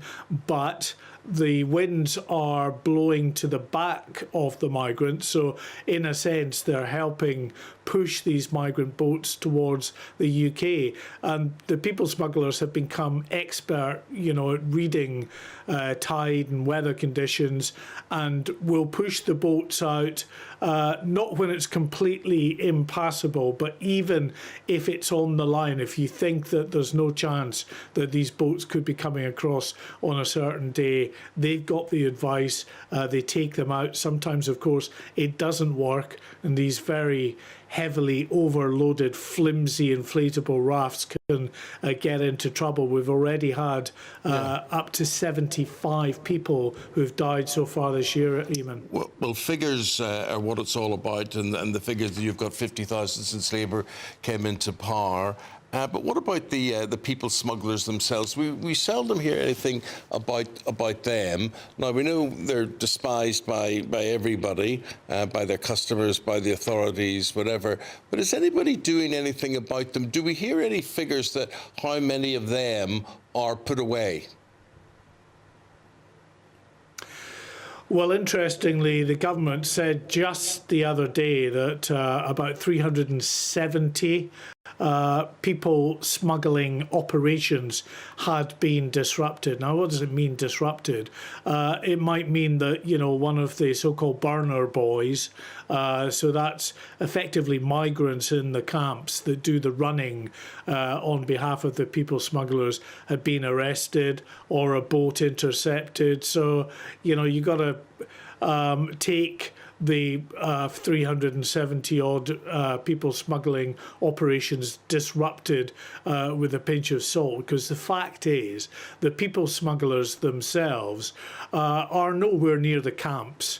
They are in the UK. They're in various European countries. They're in the likes of Iraqi Kurdistan, in areas like that. This is an international trade in people smuggling that makes billions in profit. So actually trying to make any meaningful impact on the Mr. Bigs that are effectively fairly faceless individuals is often extremely difficult. And it's going to be reached, the 50,000 migrants crossing the channel since Labour came to power. I mean, the timing is significant in the sense that it's only a week since that one-in, one-out returns deal with France became operational. Do you think it is going to reduce numbers like Labour says it will? I really can't see how it can in its present form. I think, honestly, to make a proper impact on the business model for the people smugglers, it needs to be close to 100% of those coming across the channel would be returned. And then in a short period of time, 2 or 3 weeks, clearly the business model's not working, and it would cease. Nobody's going to pay thousands of pounds to get across the channel if effectively they're going to be sent back to France again. But at the moment, you're talking only a few % of those coming across the channel that are being sent back, if you're looking at about 50 a week, as we believe the numbers in the sort of interim period are of this pilot. So if that's the case, it's not really a disincentive, because 95% is your chance of success of getting across and not being returned. In fact, the people smugglers are telling those potential customers that might have a concern or two about being sent back that, look, there's very little chance of this happening, and even if it does, we'll give you a free ticket back to the UK. Hey, Mark, stay across that. We'll be back to you throughout the programme this morning with more analysis of those figures. For the moment, thank you very much indeed. We've got more breaking news for you. Unemployment figures just announced. They've remained 4.7%. That's for a second month. That means about, 1 in 20 people in the country are unemployed. And that figure won't be welcomed by the Chancellor as she looks ahead to her autumn budget. Well, the ONS has also released average regular earnings, which remained at 5% in the 3 months to June and was 1.5% higher after taking consumer price index inflation into account. OK. Former political advisor Lauren McKevitt here. Lauren, so much to talk about there. Let's just stick with the unemployment figures first of all, as to what we think there. I mean, nothing particularly to cheer up Rachel Reid in those. Not particularly, but it is July, August, which I think most recruiters, if they were sitting here, would tell you is a particularly dead window for job movement. I think going into her autumn budget, if these numbers don't start to improve, she's going to have to take some uncomfortable measures in the budget anyway. They're rolling the pitch fairly effectively on that as we speak. There are very few good decisions that can come out of the Treasury in the next 12 months. Every single decision that they make that cracks up that expenditure bill, the Chagos Island decision that looks like it's going to cost about 35 billion more than they thought it was going to. All these decisions are making life for Rachel Reeves much, much more difficult.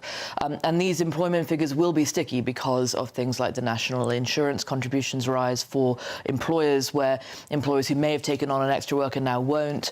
I was particularly struck with some figures that came out, I think, last month, where about 600,000 graduates are currently on universal credit.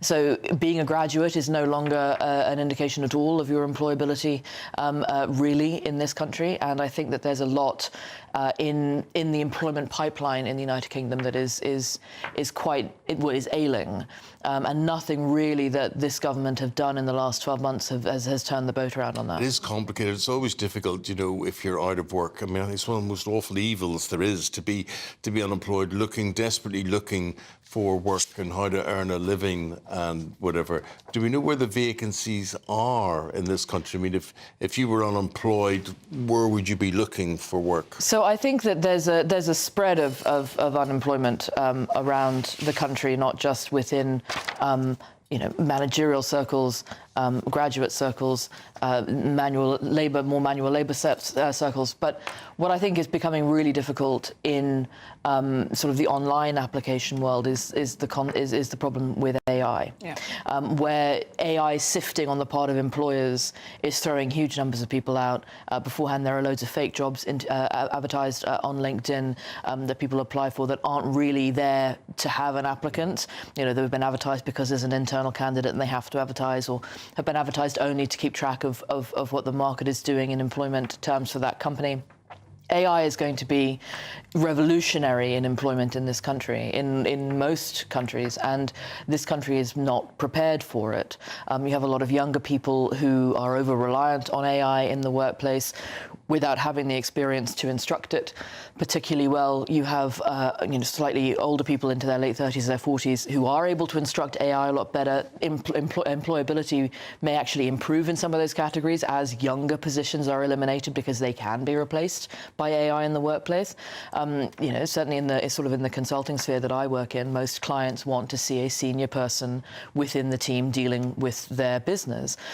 If that senior person is able to have the workload shifted onto them because so much of it is coming from an AI capacity rather than having to bring juniors on in a consulting business, that's really going to hit the services sector in a big way. And you've got awesome, ain't it? exactly, and you've got issues coming down the line from the government, like the potential for consolidation in the pension sector, which will hit employment in the pension sector, which is the largest section of the financial services industry that employs women.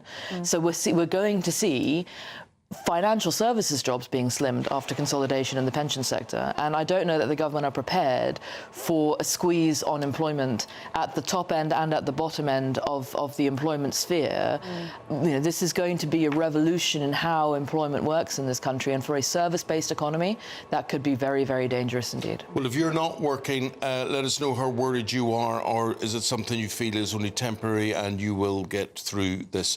4.7%, the unemployment figure in the country just announced. Lauren McKevitt, thank you very much indeed. Thank you. Just anecdotally, I had two friends who went away travelling for about 18 months. They came back, started applying for jobs. They're both, one of them's a graduate, one isn't. Started applying for jobs in April. They were applying to 50 jobs a day, and they said exactly what Lauren was just talking about, that they think AI was automatically sifting them out of the process. So they just weren't getting interviews. They've finally got jobs now, but we're in August. I mean, it's taken them months, and they are people with good experience, good work experience. I always couldn't get a job. No matter whether it's applying for journalism jobs or ordinary jobs, the best thing to do on your CV is to lie. Oh. And I always thought, what would you lie about? You lie about your qualifications. I mean, I don't have most jobs. I don't have O-level maths, right? I failed it twice, and it was preventing me from getting any job. A job in a bank, a job in a supermarket, whatever it is. So I just decided to say I had got it, and no one ever checked it. No one ever checked it. I think that's a lot harder to do now. I think, just lying about qualifications, because there's so many ways of getting hold of qualifications now. But also, I come from a political background. I can't start lying about things like that. I'll be unemployable for the rest of my life. But I honestly think, just give me someone and sit them down in front of me, and within 10 seconds, I could tell you if they're worth employing or not. Yeah. And that's what it's about. It's not about people AI. connection, isn't it? So that's how I actually got my start in politics. I was reading theology at university because I was thinking about becoming a vicar. And I decided, I was thinking about becoming a vicar. And I actually decided that, since I really wanted to be a vicar because I fancied being Archbishop of Canterbury, going into politics might actually be the more honest route. And I got an interview with somebody in politics. And I actually left my degree to go and work for him. And that set my whole career up. So I don't have a degree. And it has held me back in certain areas, but it has massively increased some of my experience in other areas. You don't have a degree. I don't have a degree. Well, I've got 2 doctorates, but I don't have a degree. And you do have a degree, yes? I do. I've got 2. Ooh. In what? One in English literature and one in broadcast journalism. Oh, very good. I've got doctorates in both of those. But Lauren, I have to say, I've said this to you personally, you're one of the most impressive individuals. Thank you very much. That's very kind of you. No, but it's not very kind. It's very true. It's very, very true. Thank you. And the world needs more Lauren McKevitts, in my view. Thank you. Give us your stories about getting a job, what your view is about things, and meeting people face to face. My opinion is what everything, it's all about. It's all about connection and relationships. Let us know, especially if you've got children and grandchildren, and if they're struggling to get a job or to get their first job. gbnews.com/yoursay. Now, it's set to be a scorcher today, isn't it? It is a glorious day. It is indeed. Hopefully it is. I don't know what you're doing. I hope you're going to be able to enjoy it. You should be in the garden. Alex Burkle. Expect warm spells with the odd rude interruption. Box Boilers sponsors the weather on GB News. Good morning, here's your latest GB News weather update coming to you from the Met Office. Now, it is going to be a fine day for many of us, and with that, lots of sunshine and feeling hotter than it did yesterday in quite a few places.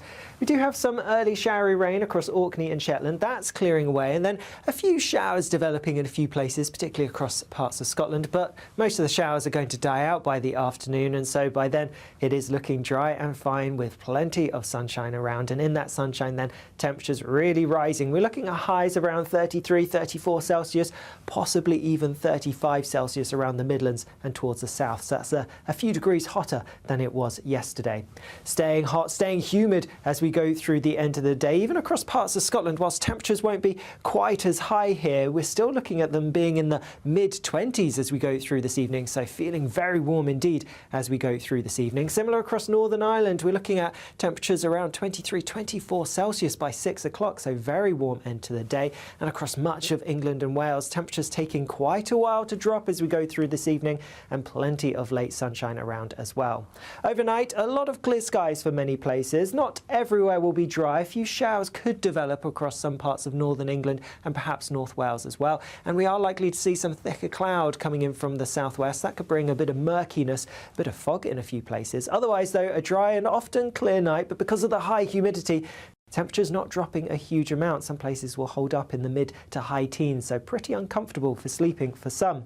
As we go through Wednesday, there will be some showery bursts of rain across the northern parts in particular. Elsewhere, often quite dry, but later on across the southeast, some showery rain could feed in, and some heavy showers may affect parts of Northern Ireland and northern England later on. But lots of dry weather around yet again, and temperatures in the east are likely to be similar or a little bit higher than today. Elsewhere, a touch fresher. Expect warm spells with the odd rude interruption. Box Boilers sponsors the weather on GB News. Now, let's have a look at some other stories coming into the newsroom at 20 minutes past 7. Gazans gathered last night for the funeral of 6 journalists who were killed in that Israeli airstrike. Israel's facing increasing criticism for killing Al Jazeera journalist Anas al-Sharaf. The IDF says it targeted the 28-year-old because it believes he was a Hamas terrorist posing as a journalist, they say. The Duke and Duchess of Sussex have announced they're extending their deal with Netflix for an undisclosed sum. The deal has been described as a downgrade, as it means Netflix can reject projects that are put forward by the couple. It's a change from the 5-year contract that they signed back in 2020. People who follow vegetarian or vegan diets are less likely to develop cancer. Who says that? Well, that's according to a new study of 80,000 people. The results showed that vegetarians had a 12% lower risk of being diagnosed with cancer. Vegans had an even better outcome with a 25% lower risk on average.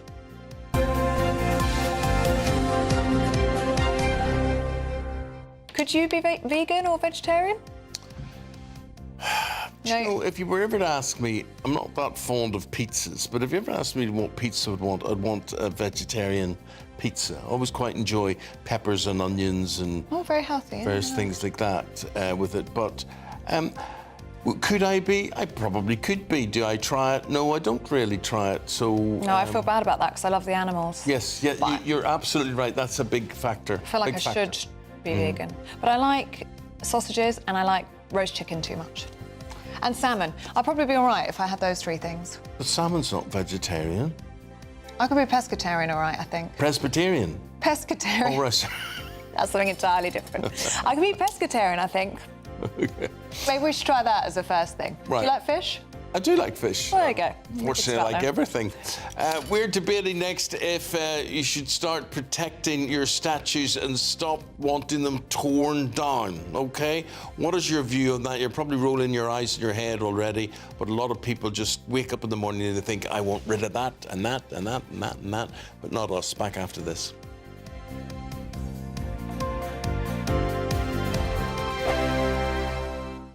You've read the headlines, you've heard what those in power have to say. How about now we actually get to the truth? They would pay attention. We go beyond the political theatre and tell you what's really going on behind the scenes. For a massive council tax hike, one of the biggest in the UK. Others follow their lines, but we go off script. You sound like a broken record, you say that week after week. Cutting through the narratives and giving you unique perspectives. That's Ben Leo tonight, Saturdays and Sundays from 9 p.m. on GB News, Britain's news channel. Exciting news. Every Friday, my Patrick Christie's Tonight Show is going to have a twist to it. We're welcoming some special guests. You. That's right, on Fridays I'm going to be doing my show in front of a live studio audience because this show is about you and what you have to say. It's going to be the same big debates, same big topics, same big opinions, But every Friday night at 9 p.m, you are invited to come on down to Patrick Christie's Tonight to be a part of the action. Only on GB News, the People's Channel, Britain's news channel. Hi, I'm Michelle Dewberry, and my show is your opportunity to cut through all the noise and dive in headfirst to some robust debates. Ideas clash. Situation, No, Because the failure is... You're deliberately avoiding my point. Nothing's held back, And if you think this is the end of it, wait for more. and we do not shy away from the difficult stuff. Sometimes I want to shake people and say, if only you understood. So join me on Jubes and Co weeknights at 6 p.m, only on GB News, Britain's news channel. Good Afternoon Britain isn't just about us. The wonderful thing about this programme is it's about everyone watching. It's an interactive programme. Well, there absolutely is something to see here, and we're going to be talking about it more. Whether it's breaking royal news, please bring us up to date, or indeed a particularly punchy speech in the House of Commons. Very, very curious. We bring it to you live, and then we bring you live reaction as well. That's Good Afternoon Britain, weekdays from midday. Only on GB News, the People's Channel, Britain's news channel. In the GB newsroom, we bring you the news as it happens. With our team of dedicated journalists across the UK. We're ready to keep you up to date with what's happening every half an hour, every single day. Bulletins here on GB News, the People's Channel, Britain's news channel. This is Britain's newsroom, where your voice matters. It's just astonishing. With expert analysis and honest opinion, we don't just keep you informed. We bring you unique perspectives you won't see anywhere else. Can't argue with any of that. When the news happens, it happens here. On Britain's newsroom, weekdays from 9:30 a.m. Only on GB News. Britain was once the envy of the world. But look around. A nation that no longer knows what it is or where it's going. A country that's broken. How do we fix Britain? How do we bring it back? Friday night with Matt Goodwin at 8 p.m. Only on GB News.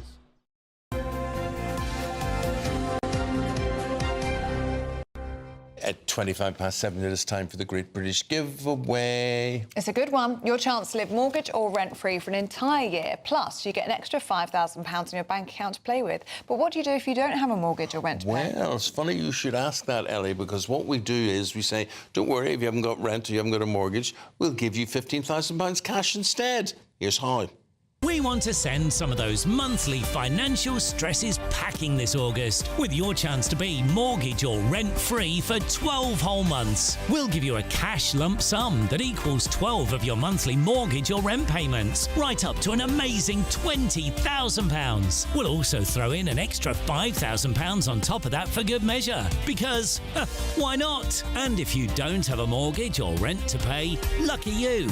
We'll give you £15,000 tax-free cash instead. What are you waiting for? Lines will close on the 29th of August. For another chance to win, text WIN to 63225. One entry costs £2.50 plus one standard network rate message. Or text BONUS to 63225. 5 entries cost £5 plus one standard network rate message. Go to gbnews.com/win. Entry start at £2.50. Call 0903 686 3232. Calls cost £2.50 plus your network access charge. Or post your name and number to GB15, PO Box 8690, Derby, DE1 9TT. UK only. Entrance must be 18 or over. Lines close at 4 p.m. on the 29th of August. Please check the closing time if listening or watching on demand. Good luck. A Labour peer wants a bronze statue of a man called Robert Clive, also known as Clive of India, to be removed from outside the Foreign Office. I actually recognise that statue, now that we've seen it. Yes, Baroness Smith says the depiction glorifies colonialism, reigniting the debate over controversial monuments in Britain's public spaces. So this morning we're asking, is it time to start not criticising but protecting these statues? There's a reason why they're there. They're honouring something. We're joined by anti-racism activist Eamonn, who thinks we should pull down the Clive of India statue, and commentator and podcast host Sunil Sharma, who thinks, no, it should stay there. Yes, let's start with you, Eamonn, shall we? What do you think? Oh, well, definitely it should be moved into a museum. This is a man who basically is the figurehead of the East India Company that basically was known for murdering, torturing, starving, and more in regards to the Indian people. So I think it's just kind of a given. He should be removed. Snell, what do you say to that?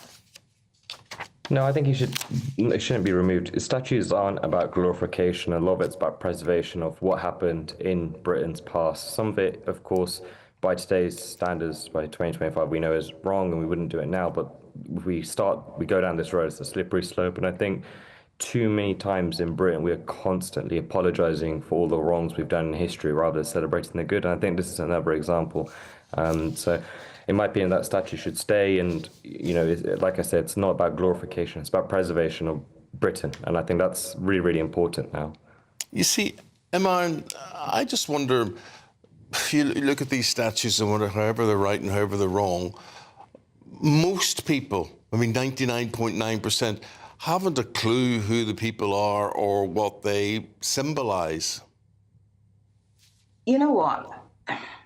I understand your sentiment, but I would actually argue we're far more conscious than that nowadays, Eamonn. I genuinely believe that. I think we're so much more conscious of the fact that we have statues now that are highlighting, even if you don't want to use the word glorifying, that's fine, but they are highlighting individuals that murdered or are part of murdering Indians and starving Indians and more. We are more conscious of these things. That's the truth. So I think as we continue with the approximately 2 million Indians that are living in London, or UK rather, and the 800,000 that are currently living in London now, I think we should just be aware of the fact that we are more conscious in general, and there are more Indians. So here's the question.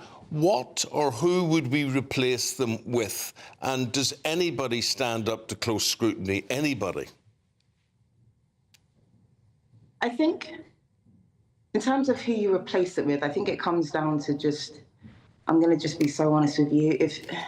If you can find me an Englishman who built his career and the British Empire without having to pillage, starve, or murder people, then we're good to go. You can replace it with whoever you like, Eamonn, that's the truth. But if you're going to continue to highlight individuals that literally are known for murder and conquer and enslaving and more, then I think it's safe to say we're going to continue to have this argument. So yeah, you can find an Englishman. It's just unfortunate because your culture, in terms of history, got 400 years of history where you have a lot of people that seem to lead with quite demonic, evil acts. And so that's does why that you mean probably sooner are that struggling, and we that's why should have you a led country this man who killed full loads of Indians? Bobby Charlton statues, really? Some, you know, sports people. Well, being a football fan, I personally wouldn't mind that. But no, I think in general, there's not a single race, there's not a single region, there's not a single place throughout history that hasn't been involved in some pretty dark stuff. It's not just Britain that's gone through this. And I think the whole point of these statues is for that educational purpose. And like I said, you can't hold these people to the social standards of today. We know for a fact that slavery is wrong, but we should also highlight that Britain ended and abolished slavery, and slavery still exists right now in 2025. So rather than us having this discussion, and everyone keeps having this discussion on Britain's impact on the world and Britain in particular with slavery, why don't we talk about the fact that modern slavery still exists across the globe, but instead we're going to talk more about what Britain did 200-300 years ago and all the bad stuff that they did without actually highlighting that they abolished slavery. And I appreciate that sentiment. I think just for context, I feel as if these statues are kind of glorified or highlighted because we're kind of focusing on the good. There's far more emphasis on the good than there is the bad or the evil, rather. And in terms of kind of connecting to the point that you made in terms of we shouldn't be kind of applying attitudes that we have today to the past, well, we need to remember that those attitudes that we have today were also held in the 1700s, 300 years ago. We had Thomas Clarkson, we had Edmund Burke, we had the Quakers, all of which supported the abolition of the slave trade. So in terms of this kind of morality sentiment that we currently have in modern day, we did have it 300 years ago, so therefore we can apply it to the past. We're out of time, guys. I've got to say goodbye to you, but very interesting what you both had to say, and in such a respectful way. Thank you very much indeed, because it really does get people hot under the collar, doesn't it? It certainly does, yeah. You will have a view on that, gbnews.com/you'll say. Have you got people that you would like to put up on a pedestal? I mean, you know, I always think in terms of politicians,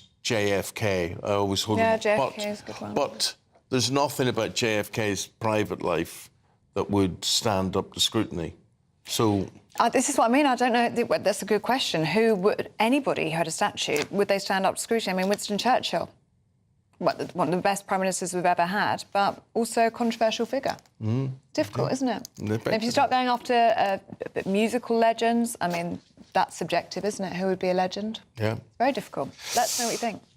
OK, still to come, we're going to go through the newspapers this morning. We do that in the company of Penny Smith and Anna Firth, and there they are doing their homework. Oh, see you in a second, ladies. That's up next.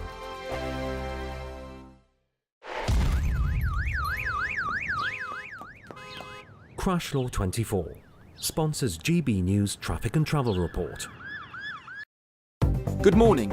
This is the latest AI travel news from gbnews.com.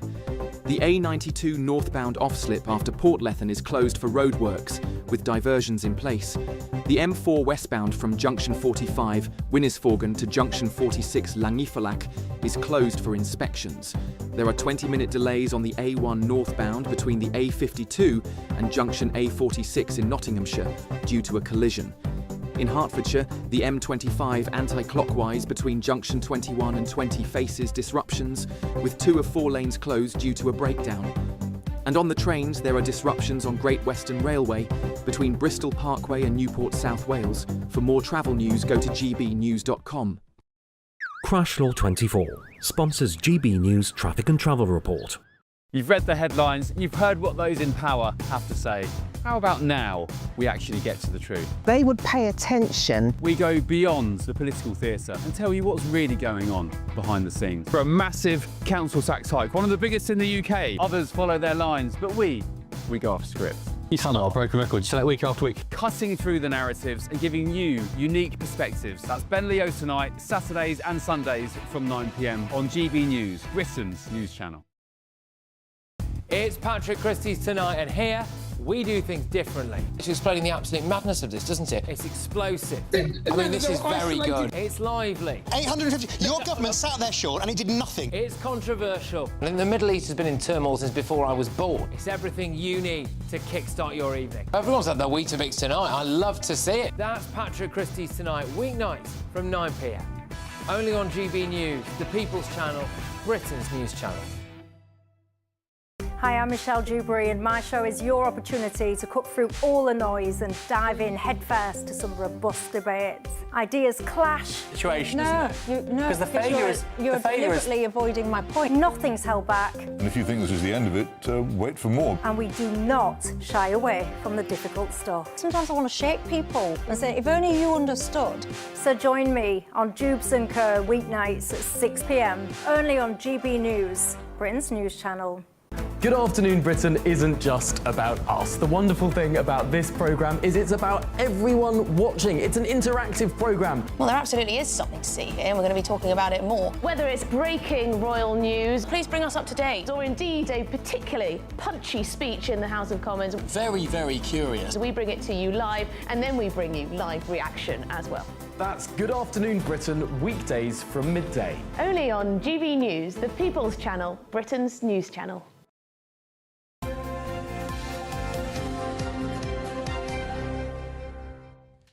Let's get into the stories that are making the news today. We do that with former Conservative MP Anna Firth and journalist and broadcaster Miss Penny Smith. Good to see you. Morning, both. ladies.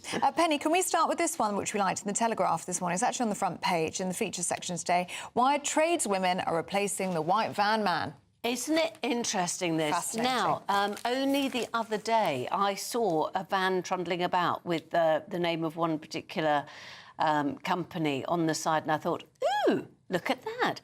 And I do think this is fascinating. They're saying people feel safer with this in the house. Female tradies, they're calling them, as opposed to tradesmen, are replacing men. They communicate better, they paint without leaving brush marks, and they don't intimidate clients with their blokey banter. Now, I quite like a bit of DIY myself. There's nothing I'm happier with than a sort of cordless drill in one hand and a paintbrush in the other. But there are times when I think, I need somebody in. You need to call in the experts. I need to call in the experts. Now, I don't particularly have a problem with tradesmen as opposed to tradeswomen. But I do think that if I was probably given the choice and I was in the flat on my own, I probably would go for a woman over a man. I just think that apart from anything else, we approach things in a different way, don't we? We're a bit, I don't know. I just think we're different. Like in the way you do that things like read instructions where... Do you know what? Doing never. instructions is hysterical. So I did with a girlfriend. We put up one of those flat pack furnitures. You know the thing I do. You know the thing I mean. From IKEA. Now, so we followed the instructions to a T. The blokes kept coming in and going, "Oh, why are you doing it that way?" And we were going, because they've done it that way, because that is the way that it's going to stay up and not fall apart. Very in the methodical. future. Yeah. Yes. But you've got to be. What I think is quite interesting about this is that at the moment there's around 18,000 lady tradesmen, but it's growing. Lady tradesmen. Lady tradesmen, there you go. Tradespeople. But it's growing, and it doesn't surprise me in the slightest because so many jobs now are becoming more and more technical. They don't need brute strength, do they? When you get, electrical things, plumbing things, boiler things. So there's no real reason why a woman shouldn't be able to do it and do it just as well as Well, a I man. welcome it because you cannot get a good tradesperson as well. Have you noticed that? If you need anything doing in the house, I mean, it's a 6-8 week wait. I think also you need a certain type of brain where you give yourself over to what's going on and you become absorbed in it, whereas I haven't got that sort and of brain. patience, you need patience, I haven't got which patience. I unfortunately do not have. My daughter goes down to see my husband's parents, so her grandparents, and on the back of their TV is a little sign: if you can't work the TV popper, call Hannah.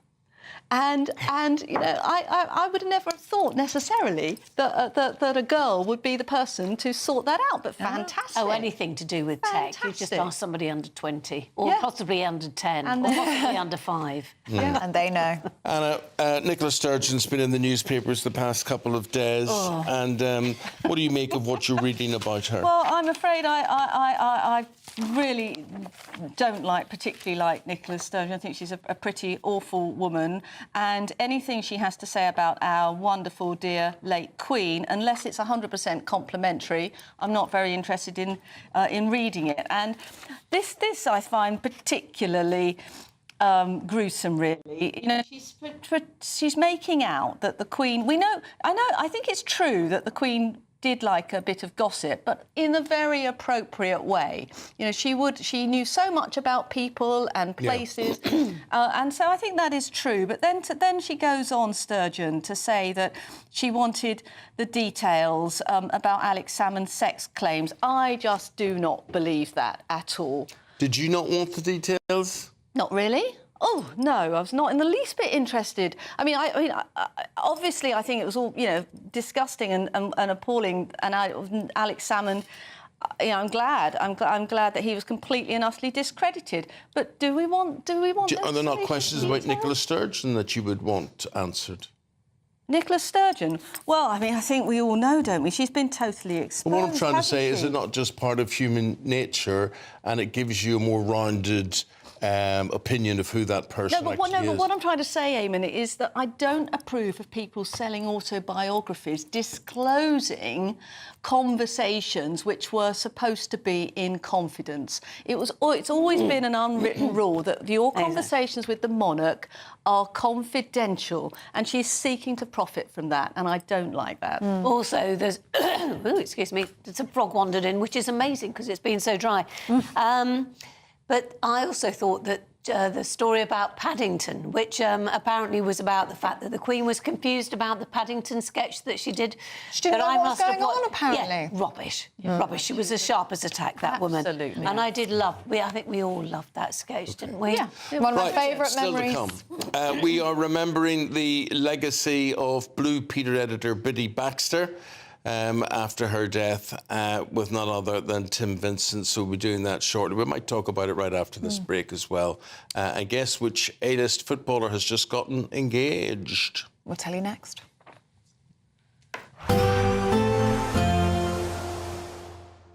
Can't wait to get in that sea. Lovely and warm. Just like the feeling of having great travel insurance. All Clear Travel Insurance sponsors GB News Travel Destinations Forecast. Looking ahead to tomorrow, and across many parts of southern Europe, there will be some showery rain around, but plenty of sunshine. And I think the biggest talking point is the exceptional heat. Some very warm air over North Africa has spread northwards into parts of Spain, Portugal, and is going to push into France and Germany as well. Coastal spots are going to be, well, very warm, but it's inland areas where temperatures are going to be exceptionally high, both by day and by night. Plenty of sunshine, like I said, however. All Clear Travel Insurance sponsors GB News Travel Destinations Forecast. In the GB Newsroom, we bring you the news as it happens. With our team of dedicated journalists across the UK, we're ready to keep you up to date with what's happening every half an hour, every single day. Bulletins here on GB News, the People's Channel, Britain's news channel. Good afternoon, Britain. Weekdays from midday. Now, the National Memorial to Queen Elizabeth II will include a new bridge in St James's Park, designed by Norman Foster. Yes, the translucent bridge will be inspired by the tiara the Queen wore on her wedding day. But let's get more now from St James's Park with our royal correspondent, Cameron Walker. Cameron, what's the memorial going to be like?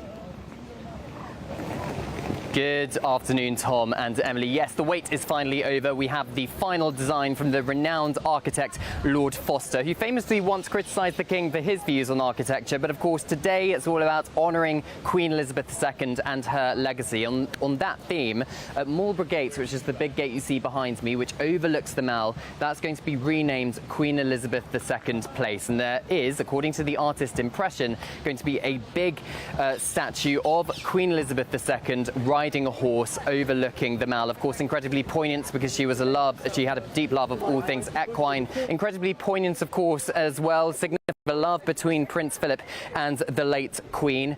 It's going to apparently, according to the architect, or hinted by the architect, light up at night as well, which is meant to symbolise all the diamonds that were part of that tiara. And the Queen famously also gave it to her granddaughter, loaned it to her granddaughter, Princess Beatrice, for her wedding in 2020. And then we come to the final part of St James's Park's Queen Elizabeth II's memorial, and that is going to be right here at the other end of the park, overlooking Birdcage Walk, going to be renamed Prince Philip Gates, because a new statue of Queen Elizabeth II and Prince Philip is going to be erected at the other side of St James's Park. It's meant to be them, according to the artist's impressions, in their younger years. GB News, the People's Channel.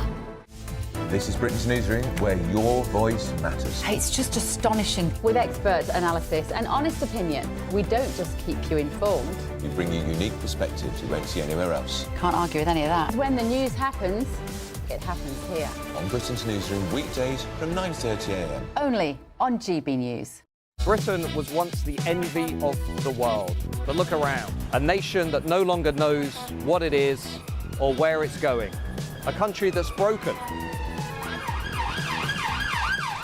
How do we fix Britain? How do we bring it back? Friday night with Matt Goodwin at 8 p.m. Only on GB News.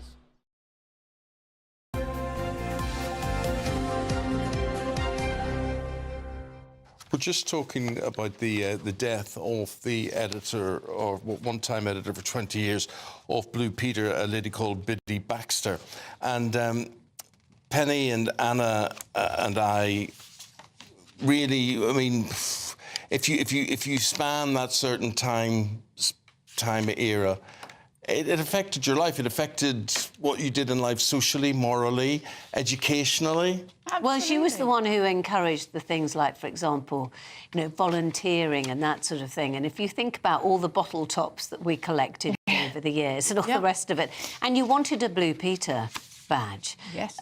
All of those things. They made a community. I can't go past a washing up bottle without thinking that would make an excellent rocket.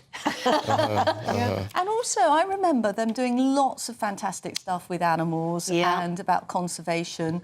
It's a real part of my childhood in the 70s, watching Blue Peter. It's a huge part of mine. It's the early noughties. Who doesn't know that famous catchphrase? And here's one I made earlier. Yeah. Well, she introduced Biddy Baxter, if you don't know. She edited the show from 1965 to 1988, and she actually introduced some of the best-loved features, though, the pets on Blue Peter. Yeah. That was her idea. The letter writing, so encouraging children to write in and then writing back to them. And I was wrote something in that when she I did. was 12, and I did get a letter back from her because I said, can I be a presenter on Blue Peter, because I'm really handy with things, and here's a picture of something that I've made. Yeah. And obviously in those days, the picture cost me money because I had to go and get it printed. Yeah, exactly. And she That's very committed of you. Thank you. and Biddy Baxter wrote back and said, at the moment there are no vacancies for a presenter. But anyway, thank you very much for sending your letter. I think it's true that she also pioneered the way for female editors, because at that time there weren't that many female editors. There wouldn't have been that many. So she was instrumental in affecting so many lives, and a fantastic icon, really. What a legacy as well. What a legacy. So many aspects of that programme touched your lives, and I just find it a great appendage to my education. So it was Captain Cook or whatever, and I thought, we've done that in school, watch that, take notes on that, and you would learn so much about so many things that you touched upon already in school. Even the elephant, for example, suddenly you found out lots of info about elephants. This was obviously pre-David Attenborough, and kind of pretty much about the same time as Animal Magic, where essentially we just thought that animals all had very funny voices. Yeah, a woman who touched so many lives there. Yeah, Penny, should we have a look at Cristiano Ronaldo? He's engaged. He's engaged. They've been together for 9 years, and he is 40 years old. He proposed. Pop the question, can we have a look at the ring? Because there is something about... I don't know about you, Ellie and Anna, but I think sometimes there is such a thing as too big. I never thought I'd be one to say it, but yes, I'd agree with you. That is, I would say, too big. Yes. You wouldn't want to go out of an evening, would you? Especially around London or something. Someone slice your finger off for that. That is covering half her finger, if you are listening on the radio. I mean, also, it's huge. Do you know, you'll probably disagree with this, Ellie, but I actually think those nails are too long. No, I don't like those either. And too sharp. And the only thing, and I was just thinking, the only good thing about those is, sometimes when it's quite difficult to get an olive because they're so slippy, I just thought those were perfect. I mean, you could elegantly sip your martini, spear an olive. Yeah. You could probably You've got a stir at the end of your finger. Yeah, or you could probably get a whole kebab on there. Have they put a value on it? Is there a value on it? I dread to think millions. Let's see your ring, Ellie. Oh, nothing like that. That's lovely. But I was happy with mine. Mine was very good. That's very good. But no, I mean, good for them, because they've been together a long time. They've got so many children together. I think they've got 6 children, haven't they? 300 children? Yeah, 300 children. So good for them. And he's got lots of money, hasn't he? So I'm glad it's going on her. A French nuclear plant, and bear in mind they've got advisory roles and business roles in the nuclear plants being built in Britain, temporarily shut down on Monday due to a massive and unpredictable presence of what, Penny? Jellyfish. Jellyfish. I think it's called a smack of jellyfish. Actually, I think that's the way they're called. But anyway, this swarm of massive jellyfish in its cooling systems, and I'm just imagining the sound of all the jellyfish going into that. I mean, actually, it's sort of, it is awful. Actually, the French power company said no one had been injured after the arrival of the jellyfish in the filter drums of the site's pumping stations, and I'm imagining the pumping station. Bloop, bloop, bloop, and suddenly... How do they even get in there? I'd like to through the ducts. Sucked in. Get sucked in. Sucked in and then sploshed out, and then hopefully how do you get rid of them? Let's hope the jellyfish are OK. Have they commented on the jellyfish, the French? They've just said that it's a bit difficult because the problem is it's the rising water temperatures. Yeah. That's the reason. Well, for the increase. The rising water temperature is interesting, Anna, and I don't know in your constituency or if this is happening in your area where you live, that the sea life in the water is changing drastically to reflect warmer waters. That's absolutely right. I think our sea temperature is pretty much an all-time high at the moment, just over 11 degrees. Doesn't actually sound very warm to me, Well, but I it can means assure you it's tuna, fine. jellyfish, Octopus, dolphins, yeah. seahorses. We've now seen off Leon Sea. The bluefin tuna, which is now all along the south coast, and we hope will come round to the estuary, is a real game changer. Because it's very valuable. Great for our fishermen. It's very, very good for our fishermen. For some of the fishermen on the other side of the estuary in Whitstable, these warmer temperatures are really bad. I was reading last night about a Whitstable fisherman who 75% of his catch is the sea snail, the whelk. But the whelk does not do well in these warmer temperatures. Neither do haddock, neither do cod. The cod has gone north. Yeah. But on this jellyfish thing, I was also reading on the same site last night that off Cornwall there's a massive influx of something which looks like a jellyfish, might even be part of a type of jellyfish, but it's long tendricles and they're all sort of lit up, and apparently it's actually quite magical if you're swimming and snorkelling off Cornwall. So it's a light show. Sting? Yes. Sting. They don't sting. Well, That's what I'm trying to remember, because I don't want to encourage people to go and do something that's going to hurt them. Lovely. But I don't remember the sting. Otherwise, I think I would. Anna Penny, thank you very much indeed. Well, there's going to be more of the same as the weather gets hot again today. Alex Burkill will put you in the picture for that. Good morning, Alex.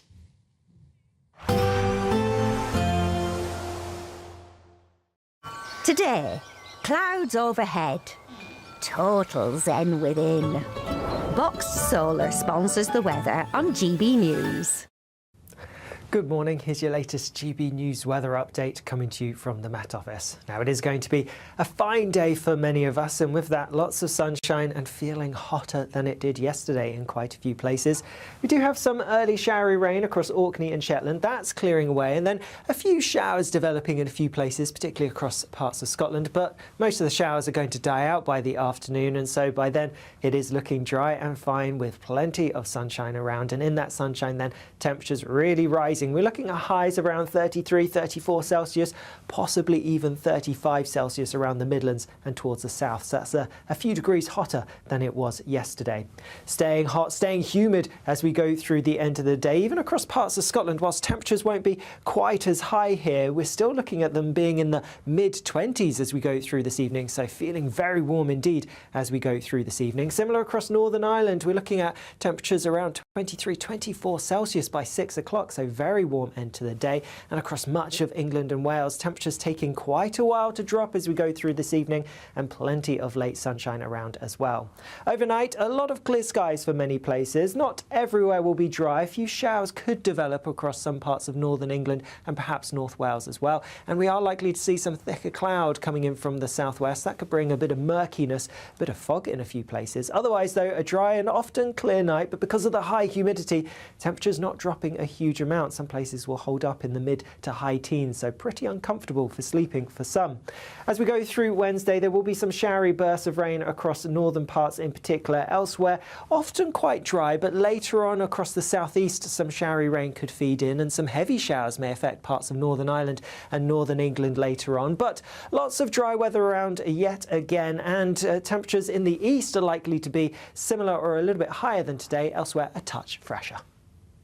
Today, clouds overhead. Total zen within. Box Solar sponsors the weather on GB News.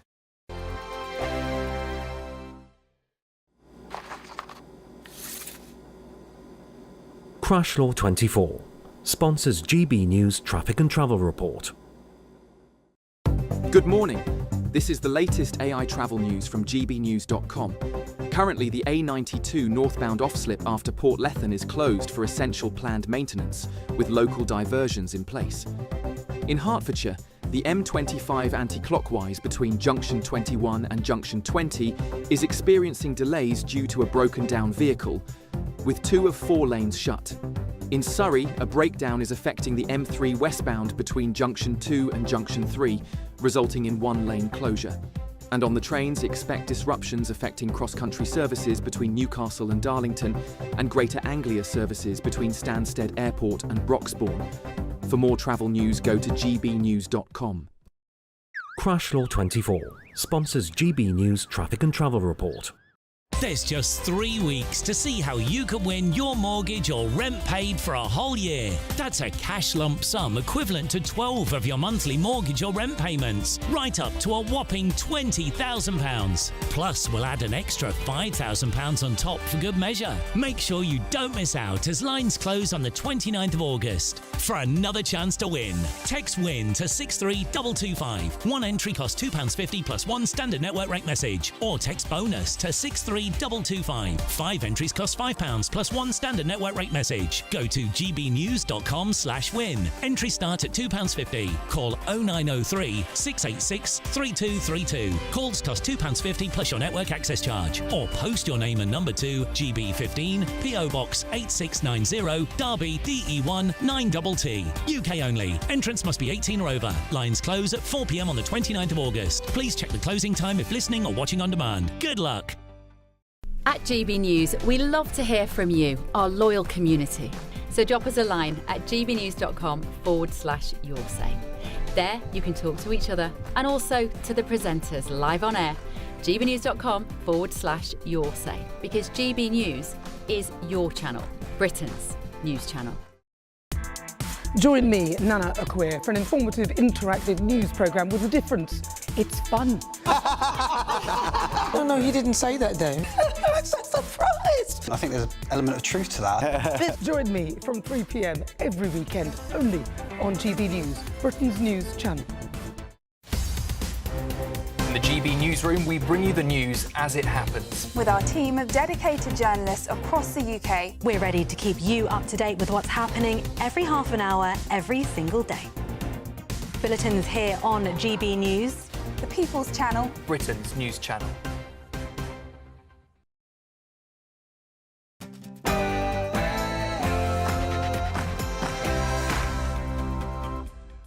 Hello there, very good morning to you. GB News can exclusively reveal a record-breaking number of small boat arrivals. 50,000 illegal migrants have officially crossed the Channel since Labour won the election.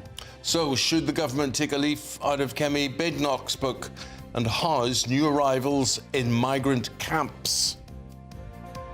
Unemployment flatlines at 4.7%. It's a blow to the Chancellor's plans to turbocharge the economy. Donald Trump has shared new details ahead of his meeting with Vladimir Putin on Friday. I'm going to have a meeting with Vladimir Putin, and at the end of that meeting, probably in the first 2 minutes, I'll know exactly whether or not a deal can be made. Biddy Baxter, the brain behind Blue Peter, passes away aged 92. We've been paying tributes this morning, and we're going to be continuing to pay tributes throughout the morning with one of the stars who knew her well. Are you feeling the heat? Yes, there's a lot of fine weather, but with that, temperatures rising even higher than yesterday. I'll have the details coming up. Hello there, 8 o'clock on the dot. A very good morning to you. I'm Eamonn Holmes. I'm Ellie Costello, and this is GB News Breakfast.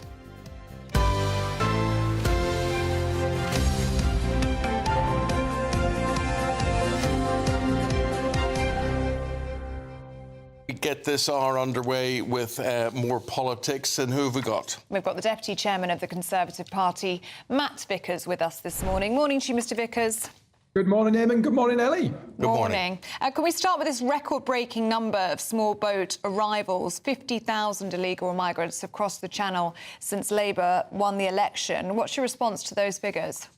Well, it's devastating, isn't it? It's devastating for the taxpayer who's picking up the tab. It's devastating for communities across the country, like in Epping, where we've seen some horrific incidents and what occurred there. That means that people don't go out in their own communities and feel safe. They don't send their children out and their wives and women around in public spaces. And it's devastating for local economies. I went to Altrincham a little while ago and saw what it meant for the local economy. When you have 300 hotel rooms in a town, in a small town, and that gets taken over by 300 lone men who hang around the town centre, not only do you have that concern about those gangs of men in the town centre, but you also have the incident where those family businesses, those retailers, those hospitality businesses, the pubs, the restaurants, family businesses, people who've put months, years of hard work into creating businesses, into creating jobs and opportunities for young people, now lose out on all that trade. Those 300 people aren't turning up every week. They aren't buying things. They aren't spending in those shops and those restaurants. It's turning communities on their head. 50,000.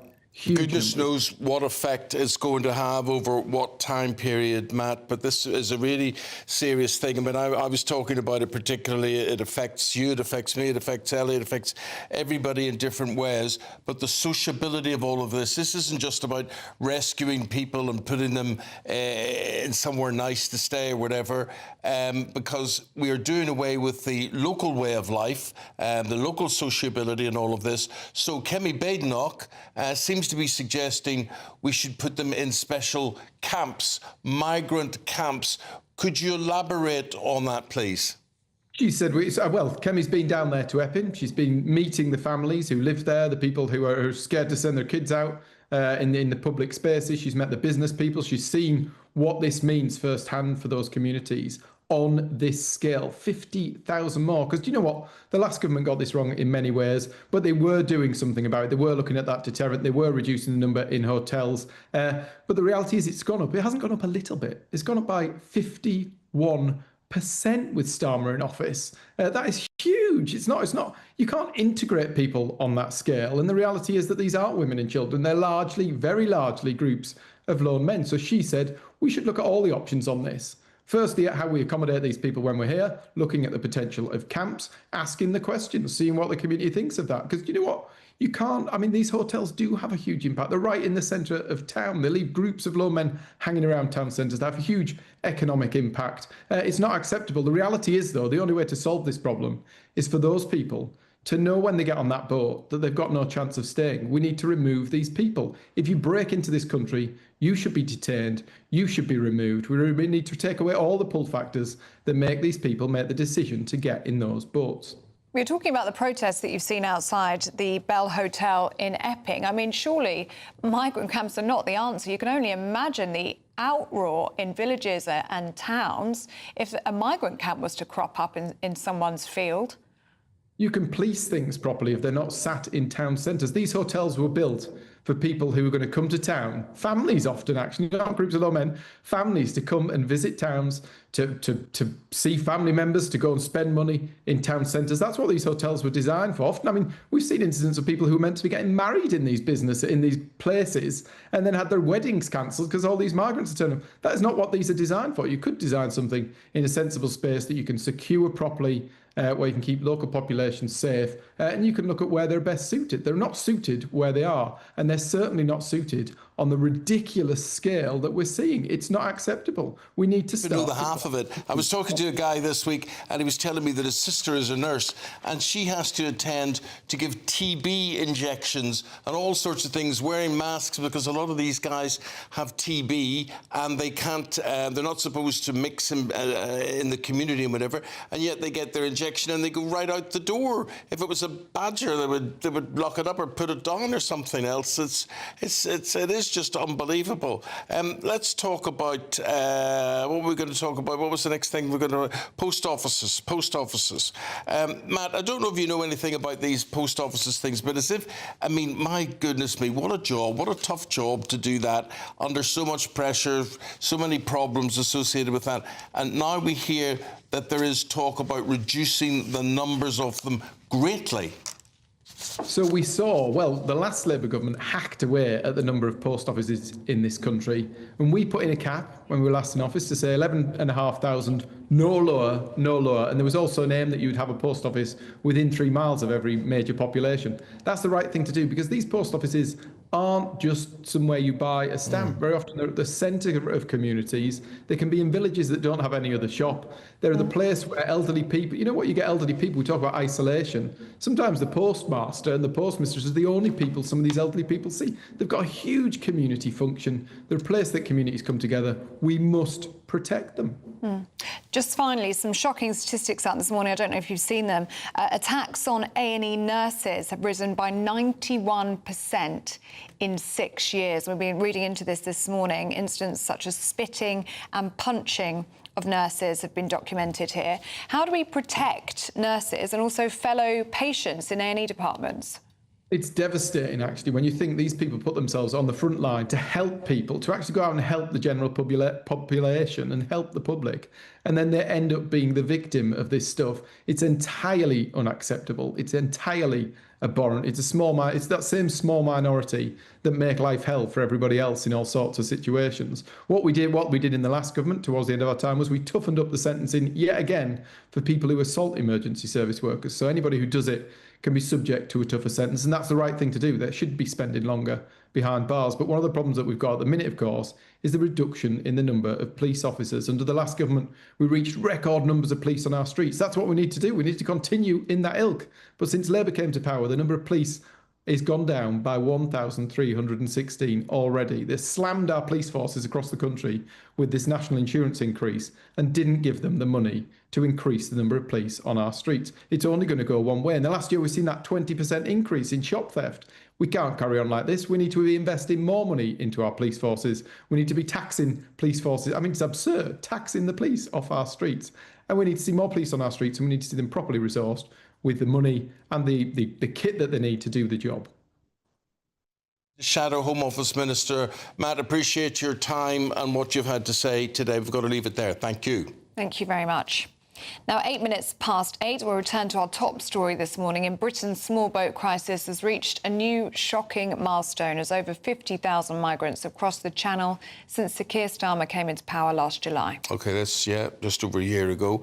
The Prime Minister says he's confident the government will reduce small boat numbers, but some 180 migrants are crossing the Channel as we speak right now. Let's go to our Home and Security Editor, Mark White, on this one. Tell us more, Mark.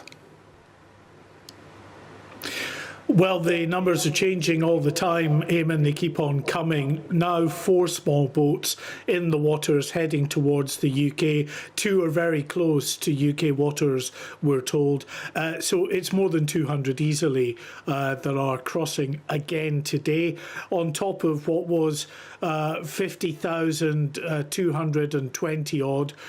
So, of course, the numbers keep ticking up very quickly indeed. And that will take us now, actually, for the year to more than 27,000 this year alone, which is incredible, given that we are only now entering the very busy, flat, calm summer months when you get very significant crossings. So to be at 27,000, which is more than 10,000 ahead of where we were at this point last year, that is phenomenal and will make very uncomfortable reading for the Prime Minister, who vowed that his administration would smash the gangs.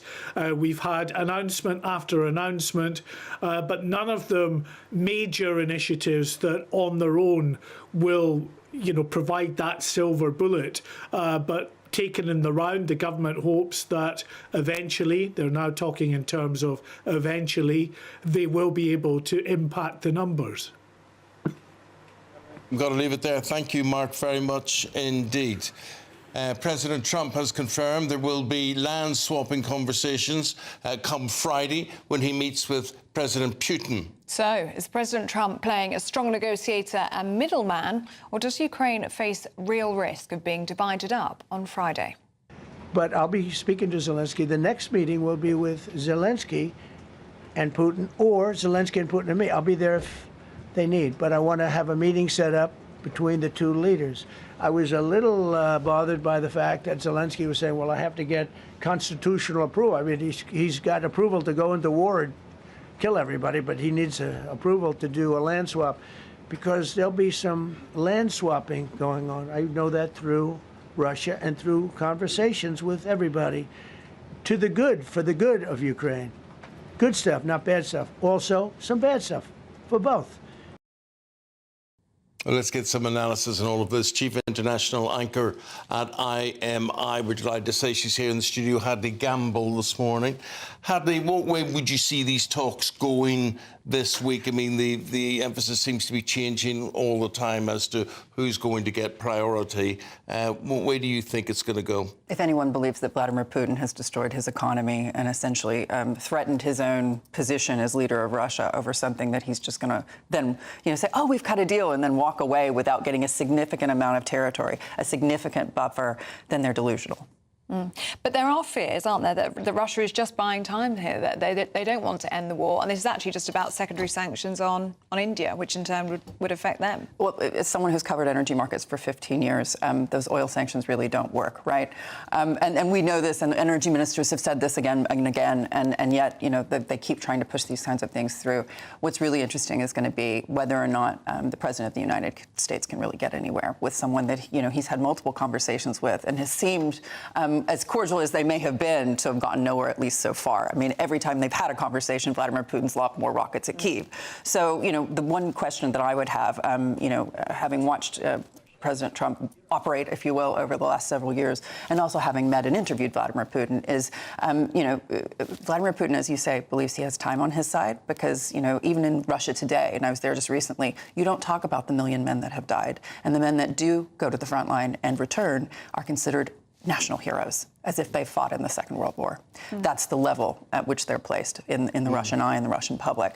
So, as you say, they can talk about, trying to cut a deal as much as they want. But, this is a man who's already rejiggered his economy into this wartime economy. Yeah. It grew the last 2 years. It's still going to grow this year. So in terms of walking away, if he can walk away and feel that he has that buffer and that safety net, that would still be a win for him. Yeah. But, the conversation more broadly is, wouldn't it be smarter for him to push it until the end of Trump's term and get the best possible deal? What's the perception in the USA of these talks? Is it important? Does it play a role in people's lives? Do people care what's happening in Ukraine? They care about how much money they're spending on it and what that's actually achieving. So that's the Trump line as well? It has been since the beginning. And I think that does resonate with people when they see that their lives are not as good as they were 10 years ago, 20 years ago. It is about the bottom line, and it is about a sense is that Europe and President Zelensky for a long time was taking the United States for a ride. Half the country feels that way. That's why they elected Donald Trump to put a stop to it. However, the bigger question there is, that's a split within his own party, as you know, the neocons versus the MAGA movement. But I think with this, Trump needs a win. And, he had a smaller win with Azerbaijan and Armenia just a few days ago. And again, every time he gets out there and is, working the phones, if you will, and working with foreign leaders and talking to them, that resonates well with his base. What about President Zelensky in all of this? When do you think he's going to come into the fold, if at all? How likely do you think a trilateral meeting is to happen? No doubt. It's realistic that they're going to have some kind of meeting with President Zelensky. At the end of the day, if anyone thought that they were not going to have to give up land, they've already given that land up. That's already a given that there's going to be a land split there. But the question also is, for him politically, to see a future for himself post-war Ukraine. And part of that will be his legacy. And, even one of the recent quotes wants to buy time, not cut a deal. And the President of the United States has no interest in kicking the can down the road on this. So he's not going to be helpful to either of them in that regard, right? But certainly he'll have to be part of the conversation. Whether Europeans more broadly are part of that conversation in the near term is probably off the table. And that's as a direct result of the fact that if you don't have economic security and clout, which the Europeans don't, then you can't project any foreign policy whatsoever. So they can have this meeting that they've just held, an emergency meeting of foreign ministers of the EU. But what does that even achieve? Hadley, even the body language in this will be well analysed, one would have thought, as to, who Trump's friendly with, who Putin's friendly with, who they're getting on better with, why Zelensky not there or not. I think Trump's got quite a direct relationship with Putin, good and bad. You remember the Helsinki meeting when they met in 2019 and there was this international outcry that there weren't note takers and why were there no more State Department or diplomats involved? And Trump said, why? We don't need them. Yeah. We're talking directly. Yeah. Do you think he'd shake hands with Putin? I don't think that there would be any way you could tell the U.S. president what to do or not to do, or that this would not be seen diplomatically as a correct thing. I mean, they're having this man on U.S. soil. I think that's incredibly significant, right? They could have done this in the UAE. There were conversations. NBC was there, in Moscow just a few days ago, and they decided to do this in America. So that's incredibly significant. Yeah. He wants to cut a deal. He wants to have that conversation. But whether or not President Putin is going to be amenable to that, I mean, is anybody to guess? He likes the world change. Appreciate your take on things. Thank you very much indeed for your time and your analysis this morning. Thank you. Now, it's set to be a glorious day, isn't it? A scorcher. Alex Becker's got all of the details.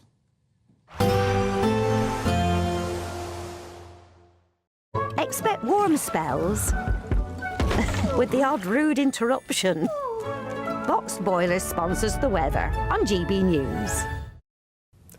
Good morning, here's your latest GB News weather update coming to you from the Met Office. Now it is going to be a fine day for many of us, and with that lots of sunshine and feeling hotter than it did yesterday in quite a few places.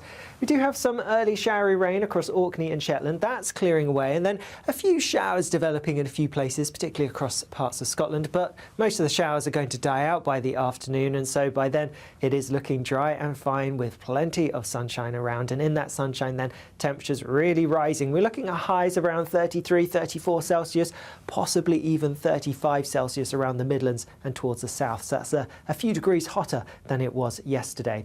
Staying hot, staying humid as we go through the end of the day, even across parts of Scotland. Whilst temperatures won't be quite as high here, we're still looking at them being in the mid-20s as we go through this evening. So feeling very warm indeed as we go through this evening. Similar across Northern Ireland, we're looking at temperatures around 23, 24 Celsius by 6 o'clock. So very warm end to the day, and across much of England and Wales, temperatures taking quite a while to drop as we go through this evening, and plenty of late sunshine around as well. Overnight, a lot of clear skies for many places. Not everywhere will be dry. A few showers could develop across some parts of northern England and perhaps North Wales as well, and we are likely to see some thicker cloud coming in from the southwest. That could bring a bit of murkiness, a bit of fog in a few places. Otherwise though, a dry and often clear night, but because of the high humidity, temperatures not dropping a huge amount. Some places will hold up in the mid to high teens, so pretty uncomfortable for sleeping for some. As we go through Wednesday, there will be some showery bursts of rain across the northern parts in particular. Elsewhere, often quite dry, but later on across the southeast, some showery rain could feed in, and some heavy showers may affect parts of Northern Ireland and northern England later on. But lots of dry weather around yet again, and temperatures in the east are likely to be similar or a little bit higher than today. Elsewhere, a touch fresher. Expect warm spells with the odd rude interruption. Box Boilers sponsors the weather on GB News. Up next, we're remembering the legacy of Biddy Baxter, the woman who ran Blue Peter for over 20 years. Tim Vincent, former presenter, joins us to remember Biddy next. If you've got Blue Peter memories you want to share with us, let us know. Eamonn and Ellie here, back after the break.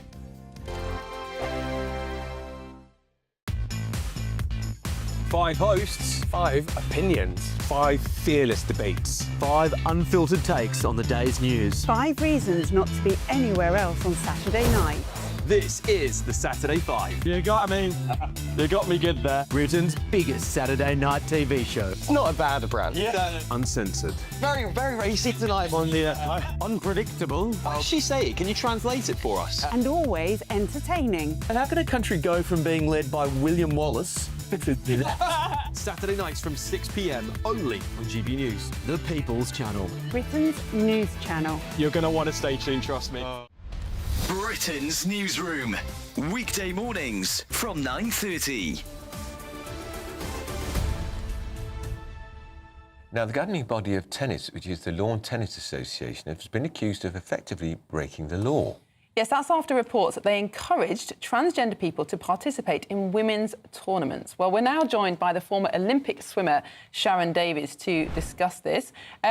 Sharon, thank you so much for joining us this morning. Now, just bring us up to date, because the LTA, I think in January, made what could have been seen as quite a positive decision to stop trans players, trans women, so biological men, from competing against women in the elite game. But tell us what's different about the amateur game. Yeah, absolutely. And it's really important that we do use the correct language, because they're not banning anyone. They're just stopping biological males from competing against biological females. It's really that simple. And what's very frustrating is that basically they're saying, if you're really good, we're going to give you fair and safe sport. If you're not quite so good, we're not going to give you fair and safe sport. I mean, what a ludicrous situation that we're actually in. And as you say, I mean, it's been 100 days now since the Supreme Court ruling. It made it absolutely clear that a women's event means that it's a women's event only if it has biological females in it. If it has any form of man in it, no matter how they got to call themselves, what they want to wear, then it's a mixed sex event. So, you know, they're encouraging local clubs, you know, to not actually follow the law, to not give fair sport to pathways, to recreational, to juniors. You know, these people now are just expected to have unfair sport. And how do we get the elites if we don't make sure that the way forward and the way through is fair? And this is not just tennis. You know, golf is bad too. We still have 30 sports in the UK that don't protect the female category, including things like taekwondo, would you believe, and gymnastics. GB News, the People's Channel. At GB News, we love to hear from you, our loyal community.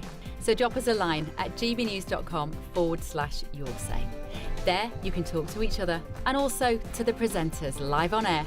gbnews.com/your say, because GB News is your channel, Britain's news channel.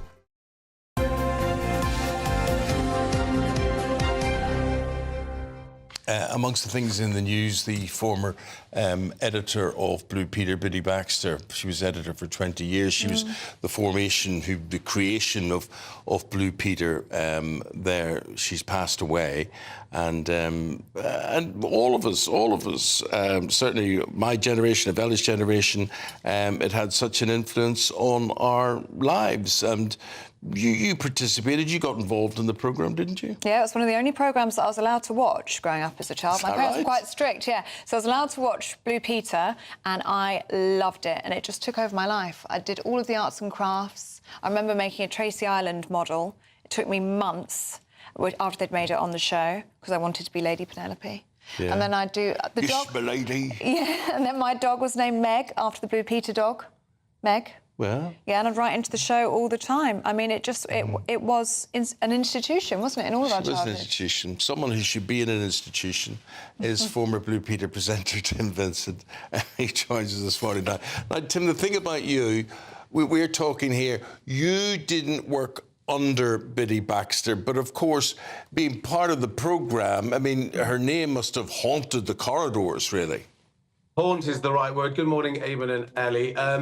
Yeah, I have met her many, many times, but she wasn't in charge of choosing me on Blue Peter. But I would hazard a guess anybody under the age of 50 probably would struggle to know who that name is. But for anybody over 50, and certainly that works in television, she was an icon. Ellie, you've just mentioned half a dozen things on Blue Peter that you enjoyed. She was instrumental in introducing all of those things.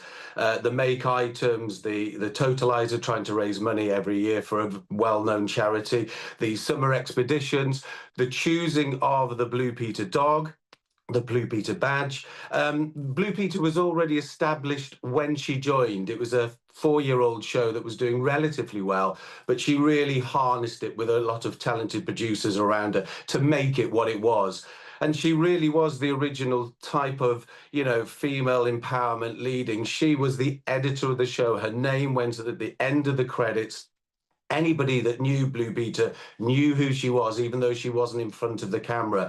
And it's probably a bad example to give, Eamonn, but she was like Alex Ferguson. You know, she ran Manchester United and made Blue Peter into what it was. But she wasn't always liked, you know. She was very good at like being... Alex Ferguson. I mean, I'm getting the analogy straight away there. And she had to be a tough boss, hadn't she? You've got to break a few eggs to make an omelette, haven't you? And she was very clear about things and what she liked and what she didn't like. But she was there for 26 years, which is a hell of an accomplishment for any job, certainly in television. I was talking to a colleague of mine, Alex, who if you've ever watched Blue Peter, he was in charge of making all the Daredevil, you know, John Noakes on the side of Nelson's column, or me throwing myself into the army. And he gave a really good example of what Biddy was like. We had Pele on the show going back into the mid-'80s, and Pelly made it very clear that he wasn't going to kick a football. He was coming on to talk about whatever he was going to talk about, and he promptly turned up in a suit. So Biddy dispatched Simon Groom, who was the presenter at the time, quickly to go and get dressed up as a footballer and do the interview in the studio, and at a pre-arranged moment got one of the technical staff behind the cameras to just throw a ball at them, and Simon started to try and play with the football, and Pelé couldn't help himself. So he started dribbling with the ball, kicking up. So she got what she wanted on television. That's a great story. I was also reading this morning, Tim, that she made TV interactive before it was so popular to do so. I mean, we ask every morning, don't we? Let us know your views, gbnews.com/your say. But she really encouraged children to write in to Blue Peter and made it a point of responding and replying. And that's what made the show so special. Ellie, that's a prime, excellent example. When she was a little girl, she wrote to, I think it was Enid Blight and the organisers of that, and had a really lovely letter back. And so she wrote another letter, thinking this was great, that she could have some interaction, and she received the same pre-written letter again, which devastated her as a child. So when she took over Blue Peter, she introduced the correspondence unit, which was well and truly there when I was there 25 years later.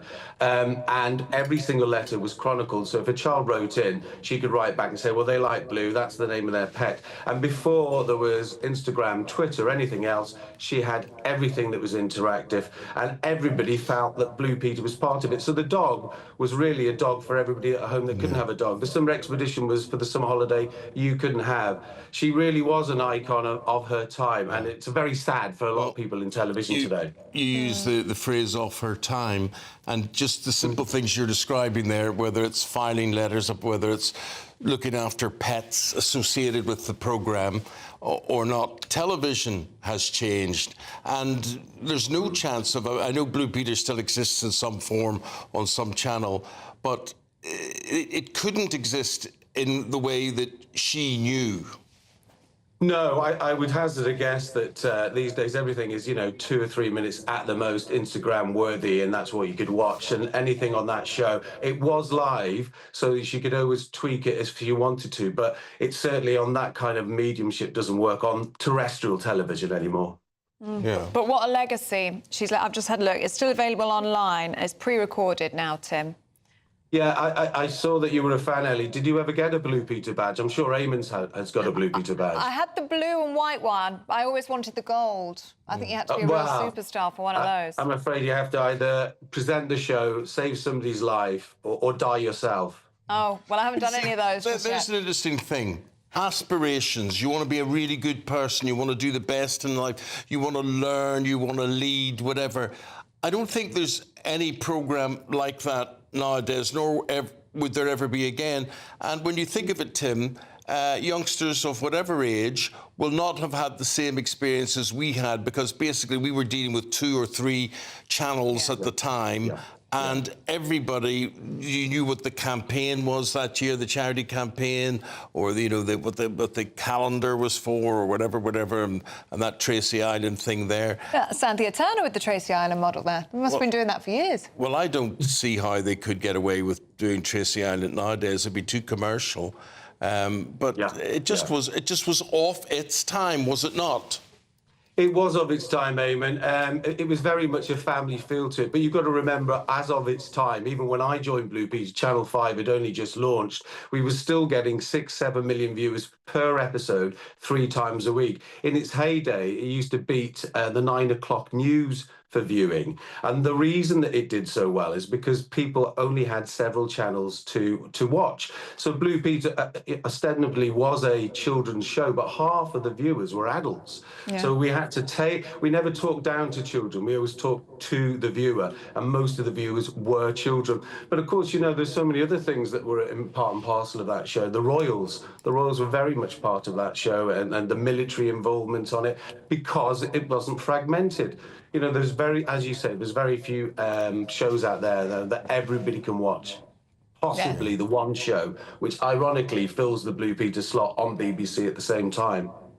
Yeah, good point. Oh, Tim, we could go on talking. We could talk to you all morning, Tim. It was off its time, as Yeah. we say. Yeah, Thanks for your time this morning. We appreciate it, my friend. See you soon, guys. Thanks, We'll leave it Tim. there. Good Thank to you see very you. much indeed. It was incredible, wasn't it? Especially in its heyday. I mean, I was watching it, so it would have been late 90s, just after Tim finished, I think, early noughties. Entertaining and educational. Yeah. Brilliant. 8:31. Let's have a look at some of the other stories we've got coming into the newsroom this morning. And breaking news, unemployment figures have remained 4.7% for a second month. That's about 1 in 20 people looking for a job. The Office of National Statistics has also released average regular earnings, which remained at 5% in the 3 months to June, and that was 1.5% higher after taking consumer price index inflation into account. Gazans gathered last night for the funeral of 6 journalists who were killed in an Israeli airstrike. Israel is facing increasing criticism for killing Al Jazeera journalist Anas al-Sharif. The IDF says it targeted the 28-year-old because it believes that he was a Hamas terrorist posing as a journalist. The Duke and Duchess of Sussex have announced they are extending their deal with Netflix for an undisclosed sum. The deal has been described as a downgrade, which means Netflix can reject projects put forward by the couple, a change from the previous contract signed back in 2020.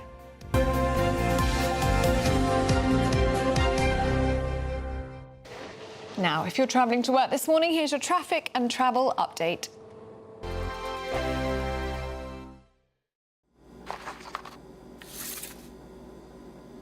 Crash Law 24 sponsors GB News Traffic and Travel Report. Good morning. This is the latest AI travel news from gbnews.com. The A92 northbound off-slip after Port Lethen is closed. Drivers should follow the diversion. The A48M westbound is congested between junctions 29 and 29A, Castleton to St Mellons. In Hertfordshire, traffic is delayed 30 minutes on the M25 anti-clockwise between junctions 21 and 20 due to a broken-down vehicle. A serious collision on the A1 northbound in Nottinghamshire has closed all lanes. South Gloucestershire has a crash on the M4 westbound between junctions 19 and 20. And on the trains, disruptions exist with cross-country between Newcastle and Darlington. For more travel news, go to gbnews.com. Crash Law 24 sponsors GB News Traffic and Travel Report.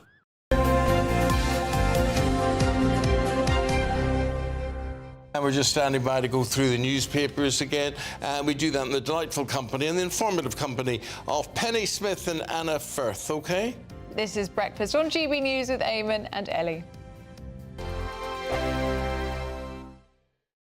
Westminster's full of talk, but out here, it's the real world. Am I allowed to talk then? No, that's it. This is where it matters, real people and real lives. That's what politics is all about. The fact is Trump made a good start. No. Straight answers, no spin, and just a couple of pints. How many fingers have I got up? About 10. So join me for Lee Anderson's Real World every Friday at 7 p.m. only on GB News. The People's Channel, Britain's news channel. You want to know what's really going on in the corridors of power? Labour don't know what to do with you half the time, and that makes you quite lethal in the chamber. Get behind the headlines with Chopper's Political Podcast. Join me, Christopher Hope, as I sit down with the great and the good of British politics. We'll see where this ruling takes us. These are the stories shaping our nation. Chopper's Political Podcast, available now on all platforms. Listen in and stay ahead. You've read the headlines, you've heard what those in power have to say. How about now we actually get to the truth? They would pay attention. We go beyond the political theatre and tell you what's really going on behind the scenes. For a massive council tax hike, one of the biggest in the UK. Others follow their lines, but we go off script. You sound like a broken record. You say that week after week. Cutting through the narratives and giving you unique perspectives. That's Ben Leo tonight, Saturdays and Sundays from 9 p.m. on GB News, Britain's news channel. Exciting news. Every Friday, my Patrick Christie's Tonight Show is going to have a twist to it. We're welcoming some special guests. You.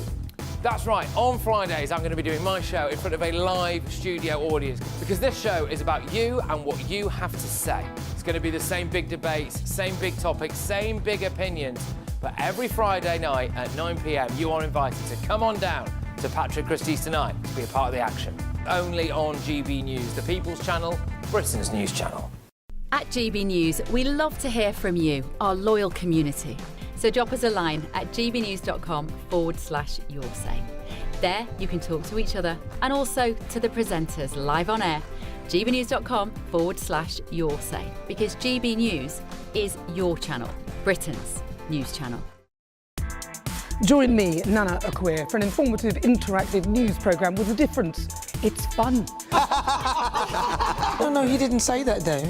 I'm so surprised. I think there's an element of truth to that. Join me from 3 p.m. every weekend, only on GB News, Britain's news channel. In the GB Newsroom, we bring you the news as it happens. With our team of dedicated journalists across the UK, we're ready to keep you up to date with what's happening every half an hour, every single day. Bulletins here on GB News, the People's Channel, Britain's news channel.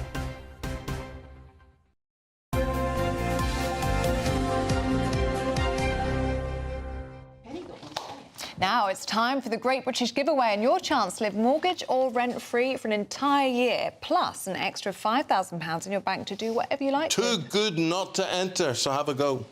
We want to send some of those monthly financial stresses packing this August with your chance to be mortgage or rent-free for 12 whole months. We'll give you a cash lump sum that equals 12 of your monthly mortgage or rent payments, right up to an amazing £20,000. We'll also throw in an extra £5,000 on top of that for good measure, because why not? And if you don't have a mortgage or rent to pay, lucky you.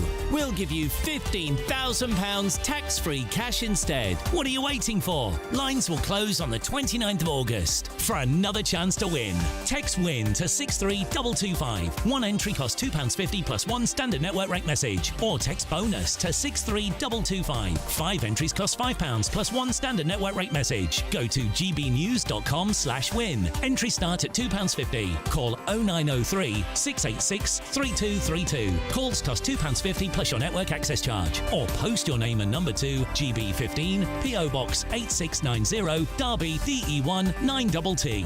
UK only. Entrance must be 18 or over. Lines close at 4 p.m. on the 29th of August. Please check the closing time if listening or watching on demand. Good luck. Well, joining us to go through what's making the news this morning is former Conservative MP Anna Firth and the journalist and broadcaster Penny Smith. Morning, ladies. Let's start with this shocking story, shall we, about attacks on A&E nurses have risen by 91% in 6 years. This is part of a bigger pattern as well. Who's covering this? You, Penny, is it? We're both. Well, Anna, it's part of a bigger pattern that shop staff are being attacked as well. People in authority, people who wear a uniform or supposed to say yes or no to you in any way. What is it about people that they just believe they can do anything and there's no consequence? Well, that's a very big question. I mean, I actually But would you ever think, I think... what would it take for you to strike a receptionist or an ambulance driver? I honestly don't think I would ever do that, and unless they were attacking one of my children or or lovely Lottie, who you've met, my little dog. No, but I think this is fundamentally about a lack of respect for people in authority, and it's a massive lack of discipline, and we've got to crack down on it. Doesn't it start with teachers, for example? I mean, in the olden days, sorry to take it back to, obviously I was around in Queen Victoria's day, but if one of my teachers, and I had enough teachers who didn't particularly like me. If anything ever happened, like I got detention or whatever, my parents would have been on the side of the teachers, full stop. Totally, there would have been no challenging, there would have been nothing like that.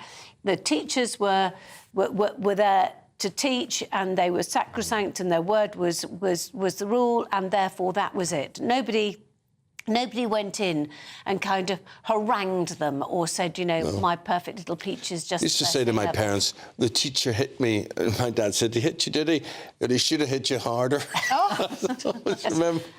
There's only one way I mean, that we're not authority going back was to going. corporal punishment or anything, but the point is that your teacher, that no way would your parents have kind of done what parents do now, which is they go in and essentially have stand-up fights with the... I couldn't agree with you more, but I think this is far worse than that, because this is actually hurting people who are there to help you. Yeah. There's no excuse in your for most it. vulnerable time. At your most vulnerable time. Mm. And of course, it's so apart from being utterly criminal, it's counterproductive because if you take out people in A&E, the situation's going to get worse. What was They're going to interesting, need help from I don't know people whether it's in just because A&E. it was in the Daily Mail, but they're saying middle-class patients and their families are amongst those driven to rage by long waits and dehumanising care in corridors.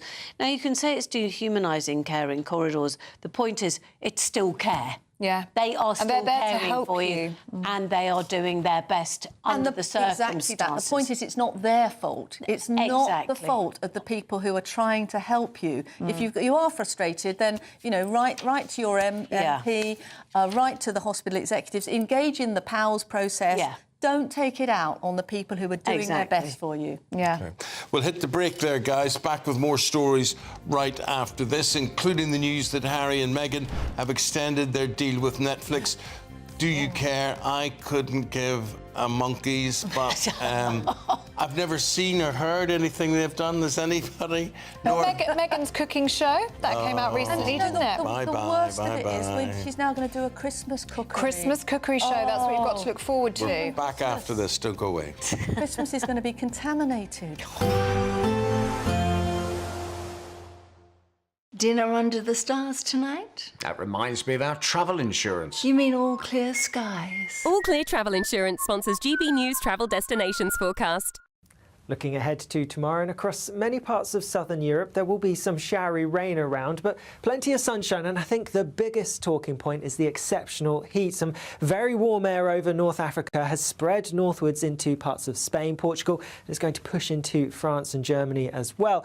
Coastal spots are going to be, well, very warm, but it's inland areas where temperatures are going to be exceptionally high, both by day and by night. Plenty of sunshine, like I said, however. All Clear Travel Insurance sponsors GB News Travel Destinations Forecast. Westminster, the ultimate clique. And you're fighting like rats in a sack. But here on the Camilla Tominey Show, we ask the questions the establishment media is too scared to ask. OK, let me ask you a straight question, because I know you're a straight-talking politician. Whether it's net zero, illegal immigration or law and order, nothing is off-limits. You had the power then. Yeah, as I And say, now you've lost it. That's the Camilla Tominey Show, a politics show that's fearless. But no, let me finish my question if you don't mind, because it is my show. Sundays at 9:30, only on GB News, the People's Channel, Britain's news channel. Sir Jacob Rees-Mogg's State of the Nation, Monday to Thursday from 8 p.m. I thought you'd set up a new version of Pimlico Plumbers in London. Yeah, my family have set up a company called We Fix London, but we started planning that, 2 years before Labour got in. If we'd known Labour was getting in, we wouldn't have planned it. So obviously we've got to comply with the tax regulations, but anybody with any sense would agree with what I'm saying. The taxes are too high in the UK for wealthy people. Wealthy people can go and work anywhere in the world and be financially a lot better off. And we had a non-dom regime that was basically stable for 200 years. It's only recently that it's been changed. And we're changing it and making it harder, just as other countries are making it easier. So you can go to Italy and you can negotiate an amount that you will pay. Portugal's been welcoming people. Malta's been welcoming people. All over the world, countries are saying, please come and bring your money. And the UK is saying, we're going to take all your money. We don't want you anymore. That's right. Look, they're all encouraging sort of UK business people to come there, and it's working. If you become a tax exile in Italy, you pay 200 grand for the year. You don't have to pay no more. But the real problem is we're wasting their money, and they should be encouraging entrepreneurs to be staying. I think our biggest export at the moment is wealthy people. So you're a businessman, you know how to do things and make a profit. If you're advising the Chancellor on how to get the money the country needs to pay for the public services, what would you be saying? Because at the moment, the tax revenues don't meet our expenditure. There is a gap. Something needs to give. Resign. All right, but that's not the answer. GB News, the People's Channel. In the GB Newsroom, we bring you the news as it happens. With our team of dedicated journalists across the UK. We're ready to keep you up to date with what's happening every half an hour, every single day. Bulletins here on GB News. The People's Channel. Britain's news channel.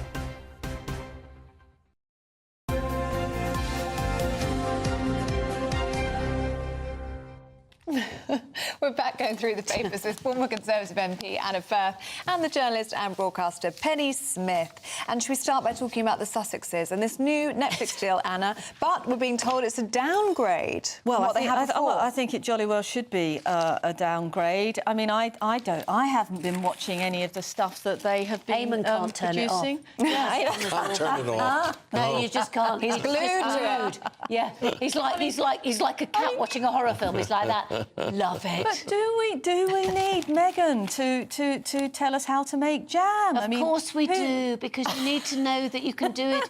You can do it with beautifully manicured nails and spend ages disemboweling a tiny bit of I don't know, flour or something. Yeah, so that you it's just like edible flowers. Yeah, just on everything.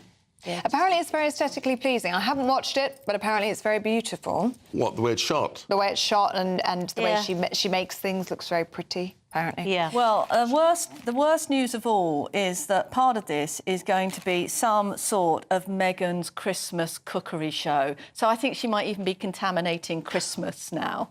So, you know, watch out for that and turn off. She's got stiff competition as well. She'll have Nigella and the likes to go up against. You know what I'd like to say? There are too many cookery programmes on TV. There aren't. You go to the television on a Saturday and Sunday, you flick on BBC One, there's a cookery programme. BBC Two, there's a cookery programme. ITV, there's a cookery programme. Channel 4. For goodness sake, are they obsessed with this? They look at that and then they go out and buy something from the fast food chicken shop down the road. It doesn't get good on a Sunday evening, Sunday, until the evening when you've got those wonderful... crime murder shows. Oh, no, I was thinking...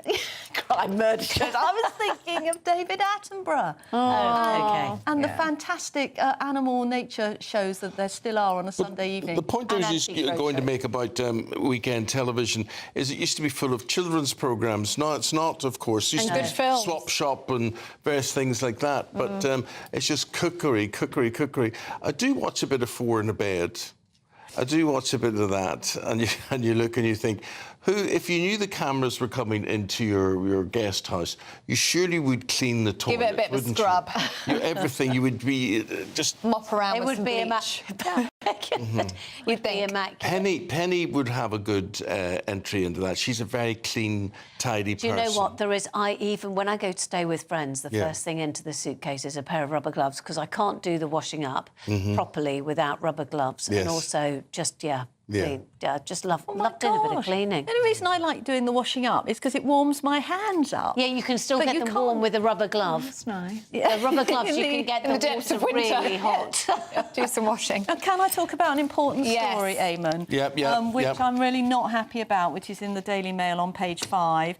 It's a story about cats being used to help find a cure for dementia. Now, of course, we want cures for dementia and Alzheimer's. Yeah, of course we do. But this is one area where actually animal-free methods have been making tremendous strides. Doesn't say that actually these are live cats that they've been using. And let's hope they're not, because it's talking about examining the brains of 25 cats. Now, let's hope that those cats were dead. It doesn't say so, but we do know that cats are still being used in research labs around the country, along with 3 million other animals, which we talked about. And this this needs to stop.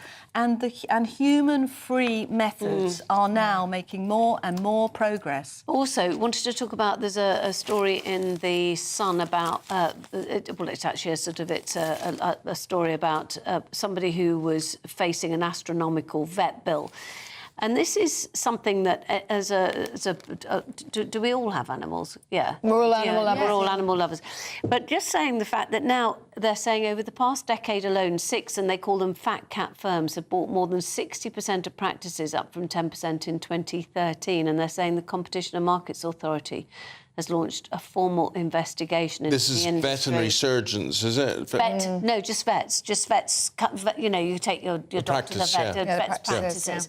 And the problem is that there has been, it seems, whether there's a correlation or not, it seems that of course as soon as correlation. of course. We would pay, any of us would pay anything in terms of medication and operations. And they know that. Yeah. And they know that as you're looking into those big eyes, and they're just going, you're going, of course I'm going to look after you, of course I will. Yeah, all right. at whatever cost. Yeah. I mean, people, back to your story, Anna, people would be shocked in this country that there are still experiments being carried out on beagles, on dogs. Oh, it makes my heart break. At facilities across this country. And it's because they're so trusting. Exactly. Oh, that's why they choose beagles. Thousands and thousands of experiments being done every year on beagles, and you put your finger on it. It's because they are one of the most docile, trusting dogs. That they go into the hands of these people, wagging their tails with those wonderful eyes, and they are tortured and abused. And as I've said many times, this needs to stop. We need to be putting more and more money into animal-free methods, which is what they're doing, can you believe it, in America? They are now ahead of us in America on stopping experimenting on animals, and in the EU. Well, you learn something new every day, and I'm now learning, Anna, front page of the Telegraph is telling me that old emails should be deleted to save water. I just think maybe some of these water companies should dig holes in the ground and create reservoirs.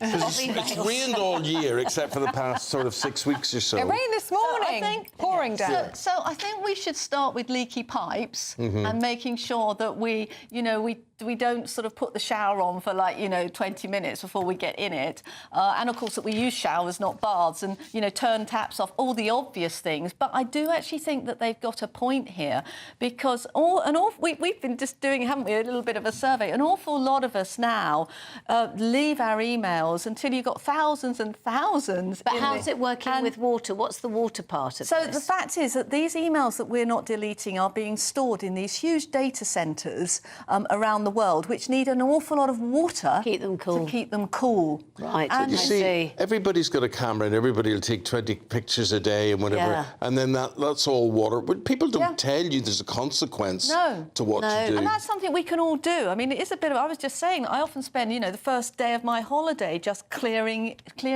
old emails out of my email, because I don't like to have them there, and I'm always worried that something important is going to happen. slipped down that I haven't noticed. So if we could, but then we come back to the thing about we get so much spam, and I'm fed up with these sites where I'm unsubscribing, and then 2 hours later. Miss Penny, what's the answer? What's the answer? Well, so when it says unsubscribe and you think you've done the thing, go on to the thing that you've been sent saying you've unsubscribed and scroll down, and right at the bottom it saes unsubscribe again. And you have to do it again? Yeah, well, that's what I found. Not with all of them. Some of them do. Listen, I think this is a really big story. But no time for it, Penny, I'm sorry. No time for it. It's about taking your own tea bags abroad. They've now got a cup of tea. No, but you're unsubscribed. I warned her. Unsubscribed tip was far more valuable. Very useful. Today's outlook: cool, calm and completely horizontal. Boxed Aircon sponsors the weather on GB News. Good morning, here's your latest GB News weather update coming to you from the Met Office. Now, it is going to be a fine day for many of us, and with that, lots of sunshine and feeling hotter than it did yesterday in quite a few places. We do have some early showery rain across Orkney and Shetland. That's clearing away, and then a few showers developing in a few places, particularly across parts of Scotland, but most of the showers are going to die out by the afternoon, and so by then it is looking dry and fine with plenty of sunshine around, and in that sunshine then temperatures really rising rising. We're looking at highs around 33, 34 Celsius, possibly even 35 Celsius around the Midlands and towards the south. So that's a few degrees hotter than it was yesterday. Staying hot, staying humid as we go through the end of the day, even across parts of Scotland. Whilst temperatures won't be quite as high here, we're still looking at them being in the mid-20s as we go through this evening, so feeling very warm indeed as we go through this evening. Similar across Northern Ireland, we're looking at temperatures around 23, 24 Celsius by 6 o'clock, so very warm end to the day. And across much of England and Wales, temperatures taking quite a while to drop as we go through this evening, and plenty of late sunshine around as well. Overnight, a lot of clear skies for many places. Not everywhere will be dry. A few showers could develop across some parts of northern England and perhaps North Wales as well. And we are likely to see some thicker cloud coming in from the southwest. That could bring a bit of murkiness, a bit of fog in a few places. Otherwise, though, a dry and often clear night, but because of the high humidity, temperatures not dropping a huge amount. Some places will hold up in the mid to high teens, so pretty uncomfortable for sleeping for some. As we go through Wednesday, there will be some showery bursts of rain across the northern parts in particular. Elsewhere, often quite dry, but later on across the southeast, some showery rain could feed in, and some heavy showers may affect parts of Northern Ireland and northern England later on. But lots of dry weather around yet again, and temperatures in the east are likely to be similar or a little bit higher than today. Elsewhere, a touch fresher. Today's outlook: cool, calm and completely horizontal. Boxed Aircon sponsors the weather on GB News.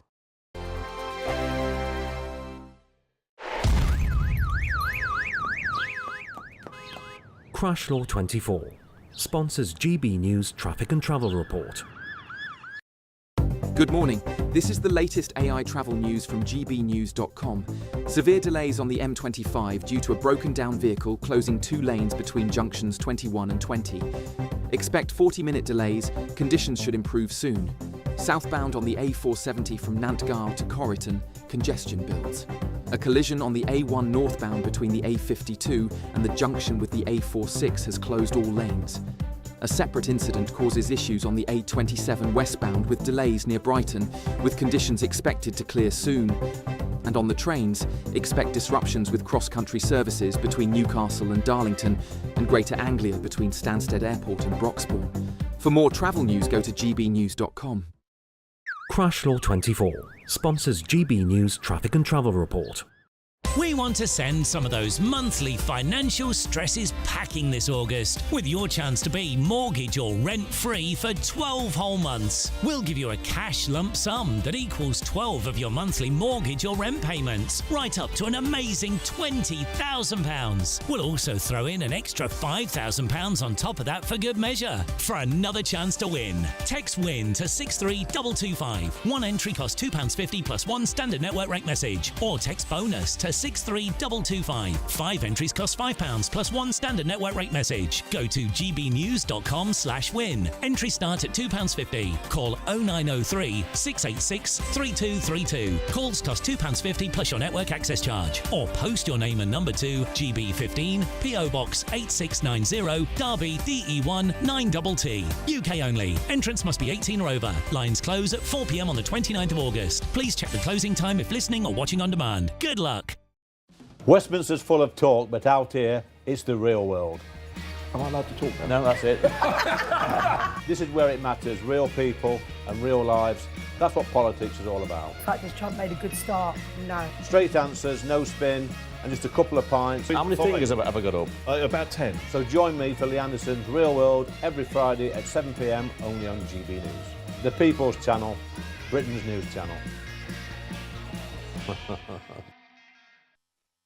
You want to know what's really going on in the corridors of power? Labour don't know what to do with you half the time, and that makes you quite lethal in the chamber. Get behind the headlines with Chopper's Political Podcast. Join me, Christopher Hope, as I sit down with the great and the good of British politics. We'll see where this ruling takes us. These are the stories shaping our nation. Chopper's Political Podcast, available now on all platforms. Listen in and stay ahead.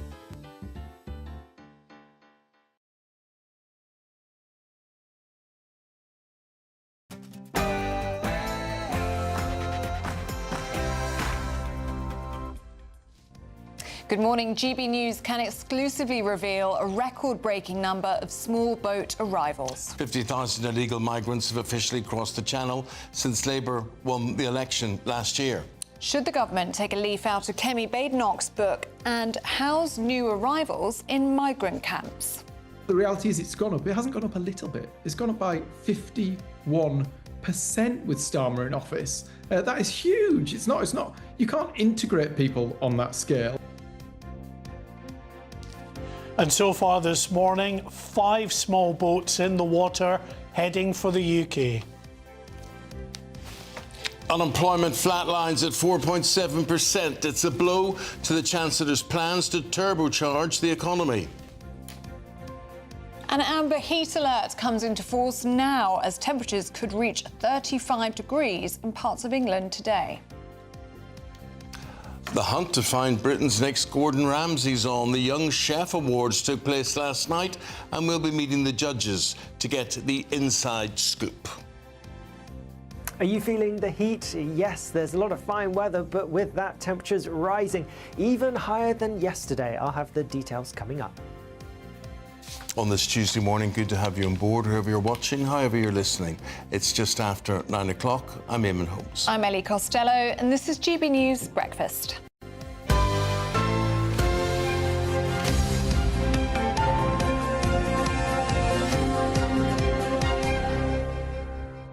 Top story this morning is we've been concentrating on the small boats crisis and it's reached a new shocking milestone. Yes, over 50,000 migrants have crossed the Channel since Sir Keir Starmer came into power last July. Now that comes as the Prime Minister says he's confident that the government will reduce small boat numbers, but over 200 migrants are crossing the Channel as we speak. Well, our Home Security Editor, Mark White, is with us now. And tell us what we can see happening this morning, Mark. Well, every time we speak, it seems to notch up a bit. I think we're about 250 now in the Channel. We've got 5 small boats, all making their way towards the UK. 2 have actually made it into UK waters now, have been picked up, Border Force vessels waiting for those others to cross, and then we'll return to Dover Harbour. And that will take the number, was at 50,220 odd this morning, but that's going to take us up to almost 50,500. So you can see just how quickly things are ticking up on that old clock that is just not the kind of amalgamation of figures that the Prime Minister really wants to see. But we can also reveal that having reached 26,000 this year alone, just a couple of days ago, we're now over 27,000 for the year, which is a phenomenal figure, about 10,000 ahead of where we were at this time last year. We are in record territory and every reason to believe that we will beat the all-time record of 46,000 who crossed in 2022. Yeah, I mean, the government will obviously be hoping this one-in, one-out deal with France, which has become operational now, will become a deterrent. Do you think that could be the case? I can't see it in its present form. It would have to be massively expanded to be a proper deterrent, because at the moment, and the people smugglers and, of course, the migrants that they're smuggling know fine well that there's about a 95% chance that you are not going to be chosen to return to France. And those are very good odds, obviously.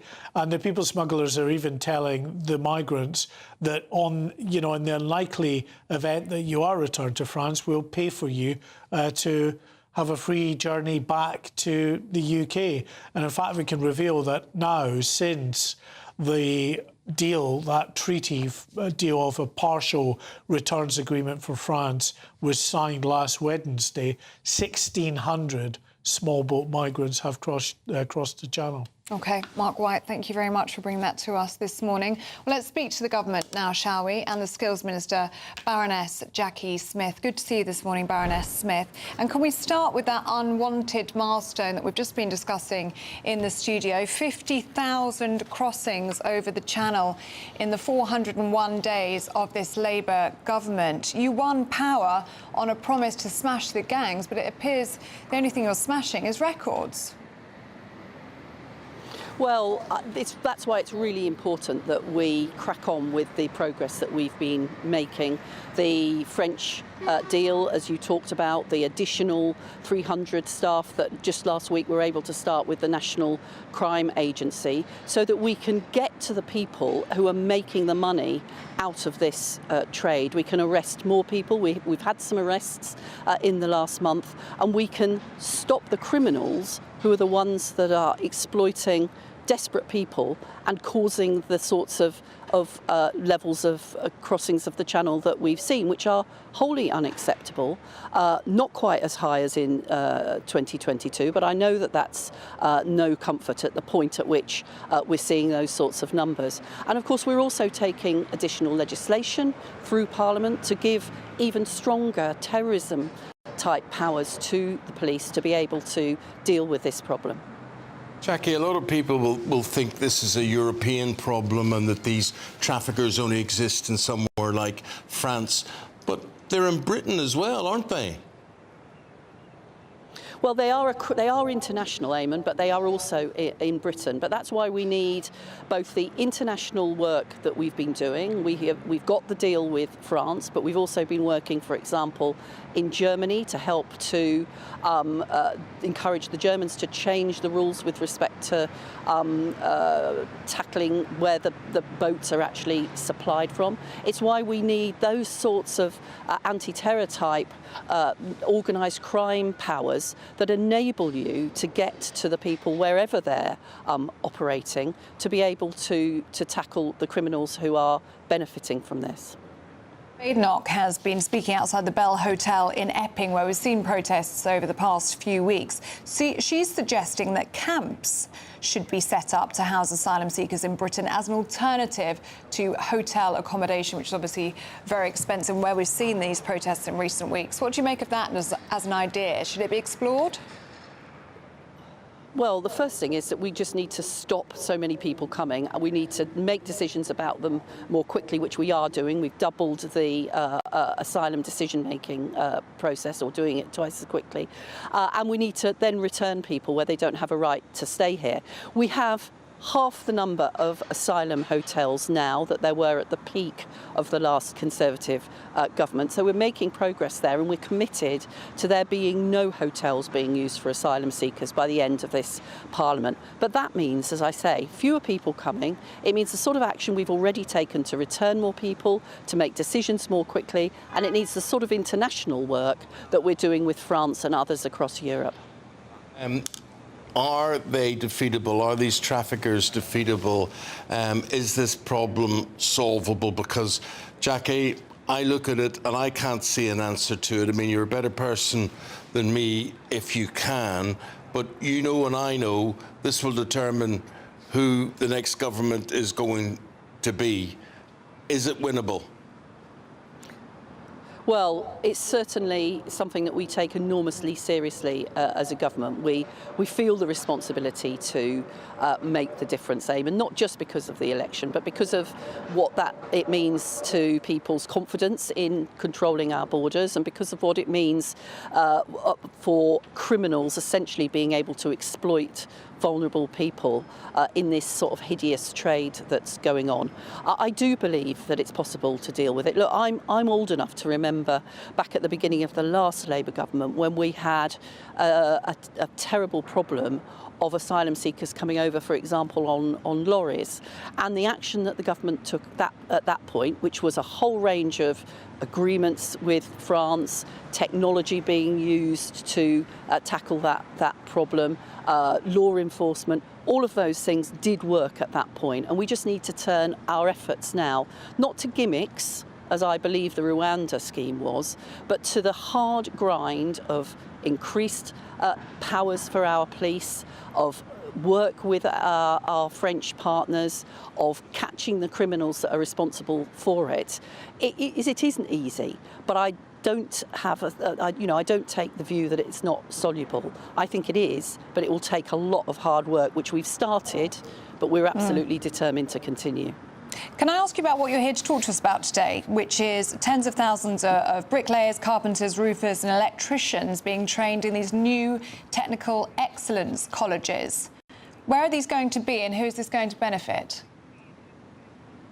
So we're announcing today 10 technical excellence colleges, one in each region of the country, really concentrating on construction skills.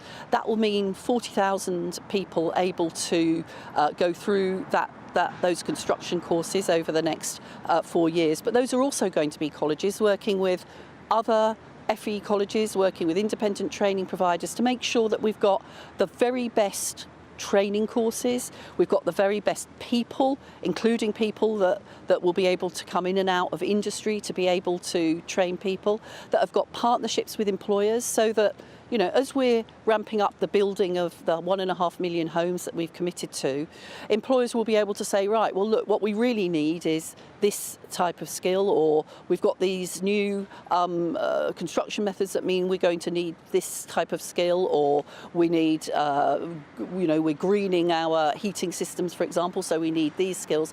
That type of work between employers and colleges and the real expertise that there'll be in the construction technical excellence colleges will help us both to improve the level of skills and to increase the number of people. And that comes on top of the £600 million announced by the Chancellor, which we're using to expand the number of apprenticeships. We've seen the numbers of young people doing apprenticeships falling in recent years, and yet I know there are loads of young people who know that there are good jobs to be had in the construction industry and want the chance to be able to get into that, and who also think, well, why are these employers bringing people in from overseas to do these jobs when I want that apprenticeship? So just this August we're starting new foundation apprenticeships, for example, for young people who want to get into the construction industry and build that good job and future that it offers. Necessary. It's such a good idea, Jackie. Are you handy at all? Have you got skills? I've none. I mean, I'm useless. I wish I had a course like this somewhere behind me that I could build I wouldn't even go to what is it called, DFS, or what is it? That's the sofa shop. B&Q. B&Q. No, where do you make all the cupboards from? And anyway, I can't be bothered doing that. I get a man all the time. I'll be getting somebody from one of the courses that you're organising there, Jackie. Thanks. Can you do things? Are you skilled? No.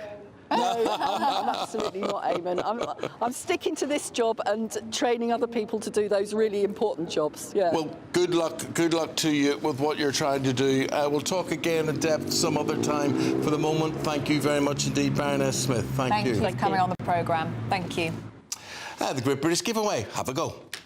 We want to send some of those monthly financial stresses packing this August with your chance to be mortgage or rent-free for 12 whole months. We'll give you a cash lump sum that equals 12 of your monthly mortgage or rent payments, right up to an amazing £20,000. We'll also throw in an extra £5,000 on top of that for good measure, because why not? And if you don't have a mortgage or rent to pay, lucky you. We'll give you £15,000 tax-free cash instead. What are you waiting for? Lines will close on the 29th of August. For another chance to win, text WIN to 63225. One entry costs £2.50 plus one standard network rate message. Or text BONUS to 63225. 5 entries cost £5 plus one standard network rate message. Go to gbnews.com/win. Entries start at £2.50. Call 0903 686 3232. Calls cost £2.50 plus your network access charge. Or post your name and number to GB15 PO Box 8690 Derby DE1 9TT. UK only. Entrance must be 18 or over. Lines close at 4 p.m. on the 29th of August. Please check the closing time if listening or watching on demand. Good luck. Yes, good luck. Now do stay with us. Still to come, who might be confirmed as the next MasterChef host? We're speaking to someone who is definitely in the running, and you'll meet them right after the short break.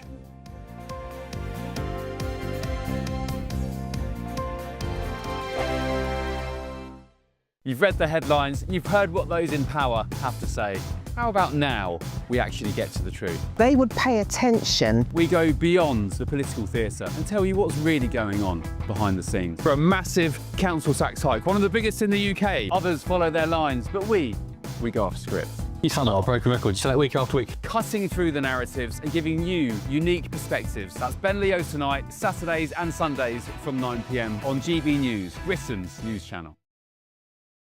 It's Patrick Christie's Tonight, and here we do things differently. It's explaining the absolute madness of this, doesn't it? It's explosive. I mean, this is very good. It's lively. 850. Your government sat there, Sean, and it did nothing. It's controversial. And the Middle East has been in turmoil since before I was born. It's everything you need to kickstart your evening. Everyone's had their Weetabix tonight. I love to see it. That's Patrick Christie's Tonight, weeknights from 9 p.m.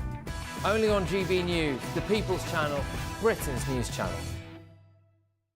Hi, I'm Michelle Dewberry, and my show is your opportunity to cut through all the noise and dive in headfirst to some robust debates. Ideas clash. Situation, isn't it? Because the failure is... You're deliberately avoiding my point. Nothing's held back. And if you think this is the end of it, wait for more. And we do not shy away from the difficult stuff. Sometimes I want to shake people and say, if only you understood. So join me on Jubes & Co. weeknights at 6 p.m, only on GB News, Britain's news channel.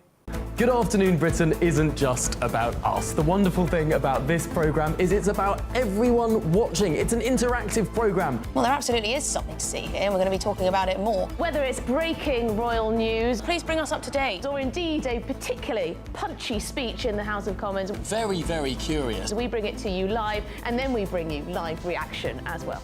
That's Good Afternoon Britain, weekdays from midday. Only on GB News, the People's Channel, Britain's news channel.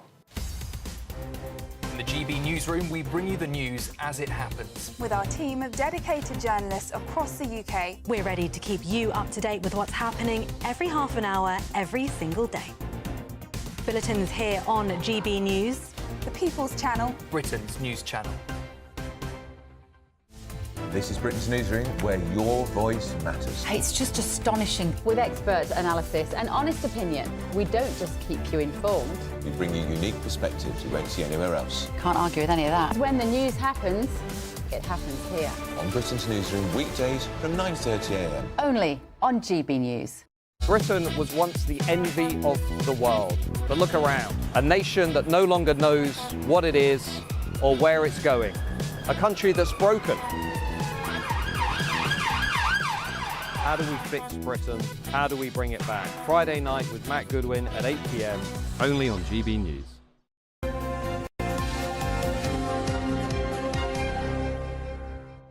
Young chef, young waiter, young mixologist of England 2025 took place last night with England's representatives in this world competition decided. Well, the event last night showcased the very best in talent under the age of 28 who are working in hospitality. And there were 3 very lucky winners. And here is the moment that they were awarded the prize.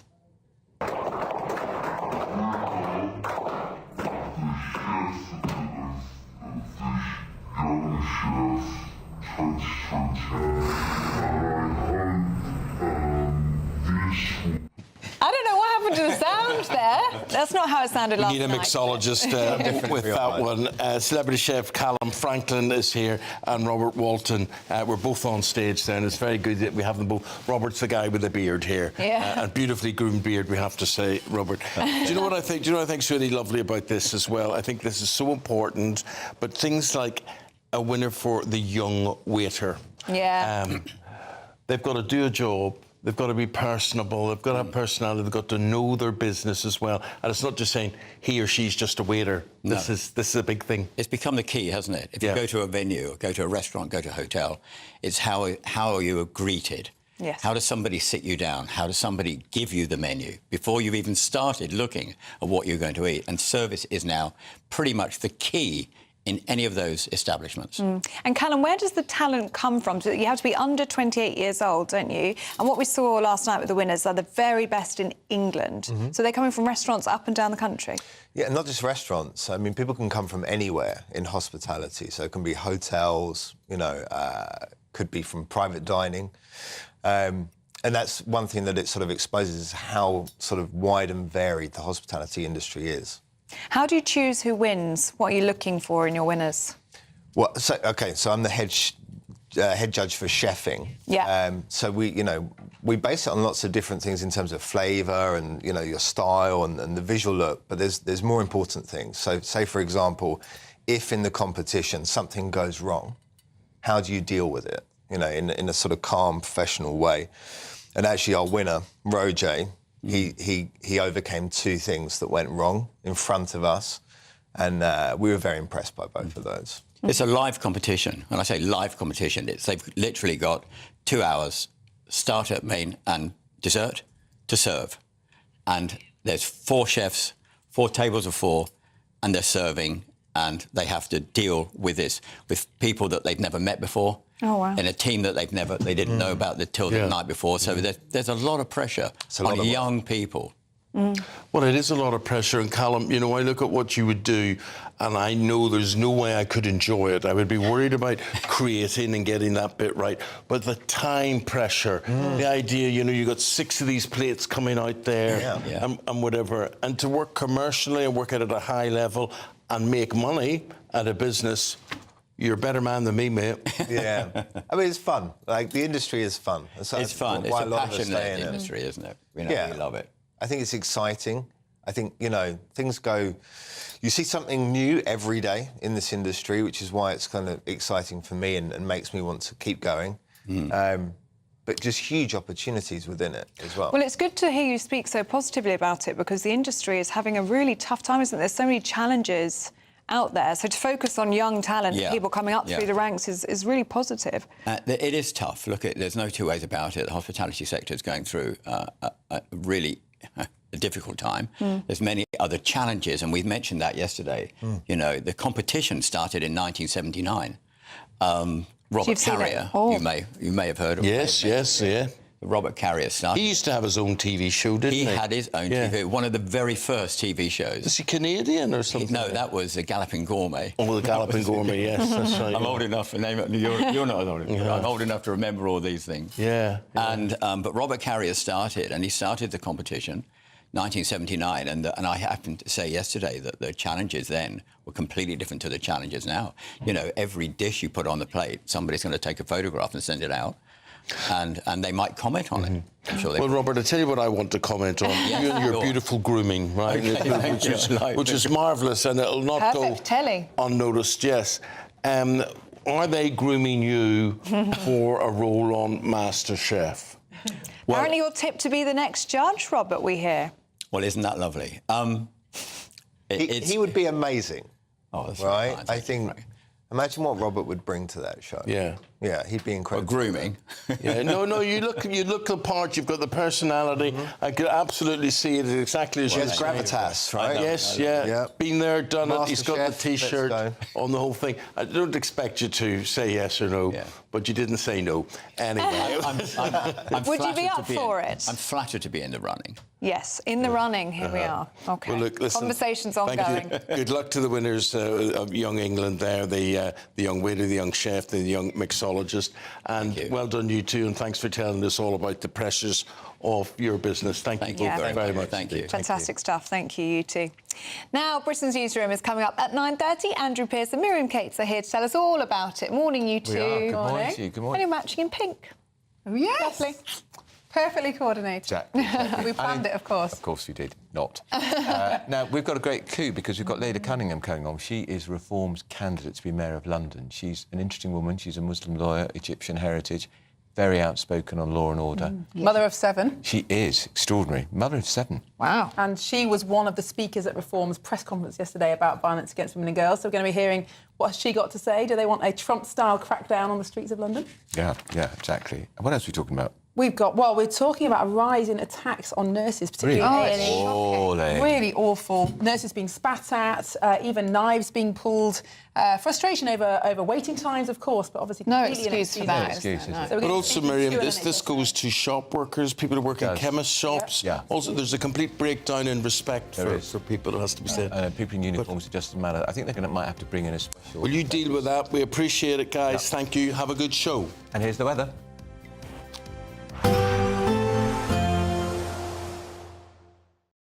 Today, clouds overhead, total zen within. Box Solar sponsors the weather on GB News. Good morning, here's your latest GB News weather update coming to you from the Met Office. Now it is going to be a fine day for many of us, and with that lots of sunshine and feeling hotter than it did yesterday in quite a few places.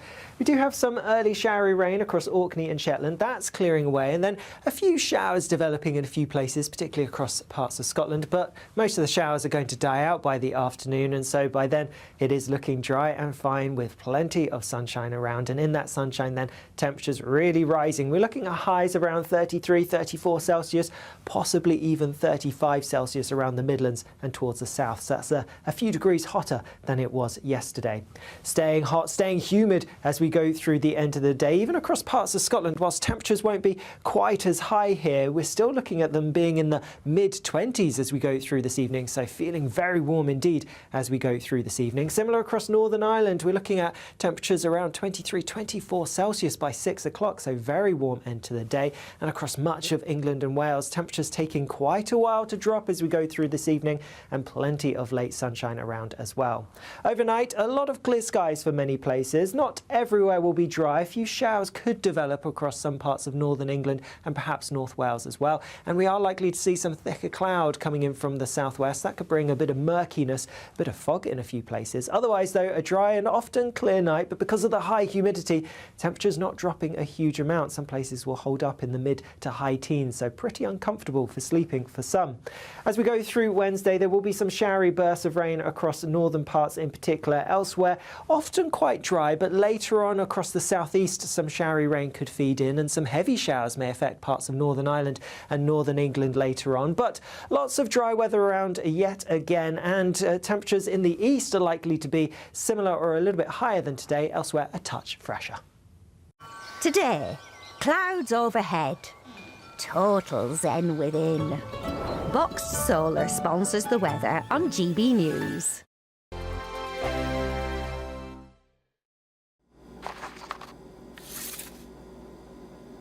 Crash Law 24 sponsors GB News Traffic and Travel Report. Good morning, this is the latest AI travel news from gbnews.com. In Cheshire, a broken down vehicle on the M6 southbound between junctions 18 and 17 closes one lane. The M25 anti-clockwise between junctions 22 and 21A has an accident causing delays. In Nottinghamshire, all lanes on A1 between A52 and A46 are shut due to an incident. The M4 eastbound in South Gloucestershire has 2 lanes blocked due to a breakdown between junctions 20 and 19.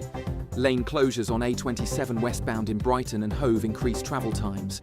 And on the trains, cross-country services face disruption between Newcastle and Darlington. For more travel news, go to gbnews.com. Crash Law 24 sponsors GB News Traffic and Travel Report.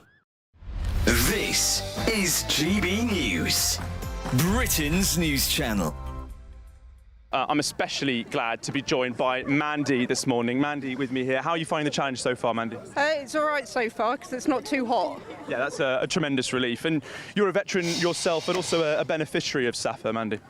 I am, yeah. I served 12 years in the Royal Air Force. And then Sappa supported myself and my son when my husband took his own life. Yeah, it's a tremendously sad story. Your husband, Chris, himself a veteran suffering from PTSD after a tour in Afghanistan.